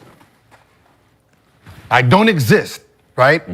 Like, I'm preparing you to play. How you play is how you see it, right? So I'm not gonna be sitting there yelling at him and, Dad, you need to do this and do that and do this. Like, I have my computer, right? You know, like, okay, boom, boom, boom. So when we go to training, we can look at, why'd you go this way? You didn't see him over here, this and that, right? I don't do it in real time. It's just like being at your workplace and then someone's coming, type it right now, send a message right now. You can't think. Like, motherfucker, let me do it. And that's what kids do. So that's why they turn you off. 100%. Right? You're trying to coach them in both atmospheres. No, you coach, let the coach go, father. You can't be both. Because what ends up happening is how you're coaching them, they're gonna turn you off as a father. So you can't do it both. There's a balance. Right, and the easiest way for me is I'm his coach, I'm his trainer, and then as a father, I'm just his fan. But do you go to the games? Yeah. So how do you get him to not look at you and look at the coach? Like you said, you let him be who he is. A lot of the habits come from the son looking at you because you're in that. Yeah, because they're looking for approval on growing up. You yelling, this, that, shoot the ball, pass the ball, stop passing. They get so used to that person, not realizing you're creating the habit where he's looking back. Even when we started, and you know, when he first started, and the coach would yell at him, and he starts crying on the bench. The fuck you looking at me for? That's your coach. I'm not your coach, goddammit. Right. I'm your trainer. Right? I can't save you. That's between you two. So I've never, hey, you need to play my son like, no, that's your coach. I'm your trainer. I train you. Yeah.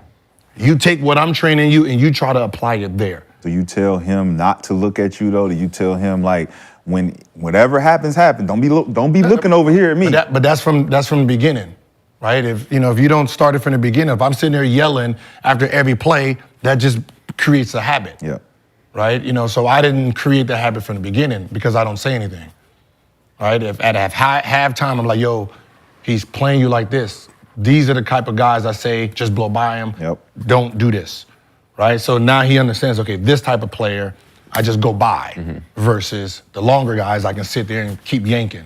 But you're giving him adjustments at halftime whenever you can. If he asks for it. All right, yeah. Not just voluntarily. No, I don't volunteer. I'm not going to volunteer. Like, what do you see, Pops? Right. You gonna tell him. Half his highlights I don't even see. Because I'm sitting down there writing drills, like, okay, he's having trouble with it. Like, I'm taking the notes, right, to train him. Yep. Right, and that's so I'm not sitting there just yelling at him for no reason, because eventually they turn you off. 100%. Right, it's hard. It's hard as a parent, right, because you want, when you're training your kid, you see that potential to the point where, but we're in a lens where we're today judging then. Yep. Yeah. Right, so we have this level of how we see the game versus how they see the game. They're on level 1, 2, 3. We're on level 100, getting mad at level 1, 2, 3. Yeah. And then my shoes. Yeah, they want to hear about the Dolces. The 99. No, you told the Dolce story. I was him. Tell the 99. I was him. Air Max, the blue Air Max joint. Yeah, the blue. So in high school, I don't know why, because I ran track, right? So I was always in running shoes. So when I played, I just felt fast as fuck. Like back then shoes was heavy, it just didn't, you know what I mean? So I just liked that light feel where I can because I run on my ankles, so I needed that type of shoe. So playing in shoes like that, really, the only problem is when I'm turning the corner and that plastic hit that wood. Other than that, I just felt light. I just felt fast as fuck. Yeah, you was a runner? Yeah, I ran the 100 and the 400. I know that. Jesse Owens. Yes. Young Jesse. Young Jesse Owens. That's why when I said line drills and 5 miles, I was like, that's nothing. Well, this is a good place to wrap the show. I think we just set a record for our longest show in Gils Arena history. That's because of Dwight. Dwight was a good man. Pulling up, came through, was very honest, earnest. We always cooking, though. Let us cook. Shit, goddammit. Oh, that's we what here we to gonna serve. do. I ain't got shit to do today. Here to serve. It's Wemby time. Wemby time is here. NBA season kicks off tomorrow. This has been another episode of Gils Arena presented by Underdog Fantasy. Again, if you haven't downloaded the app, do that. Promo code GIL. They'll match your first deposit up to $500. Shout out to all the Mostly fans who participated today. Great questions. We will see y'all tomorrow. Whoa, whoa.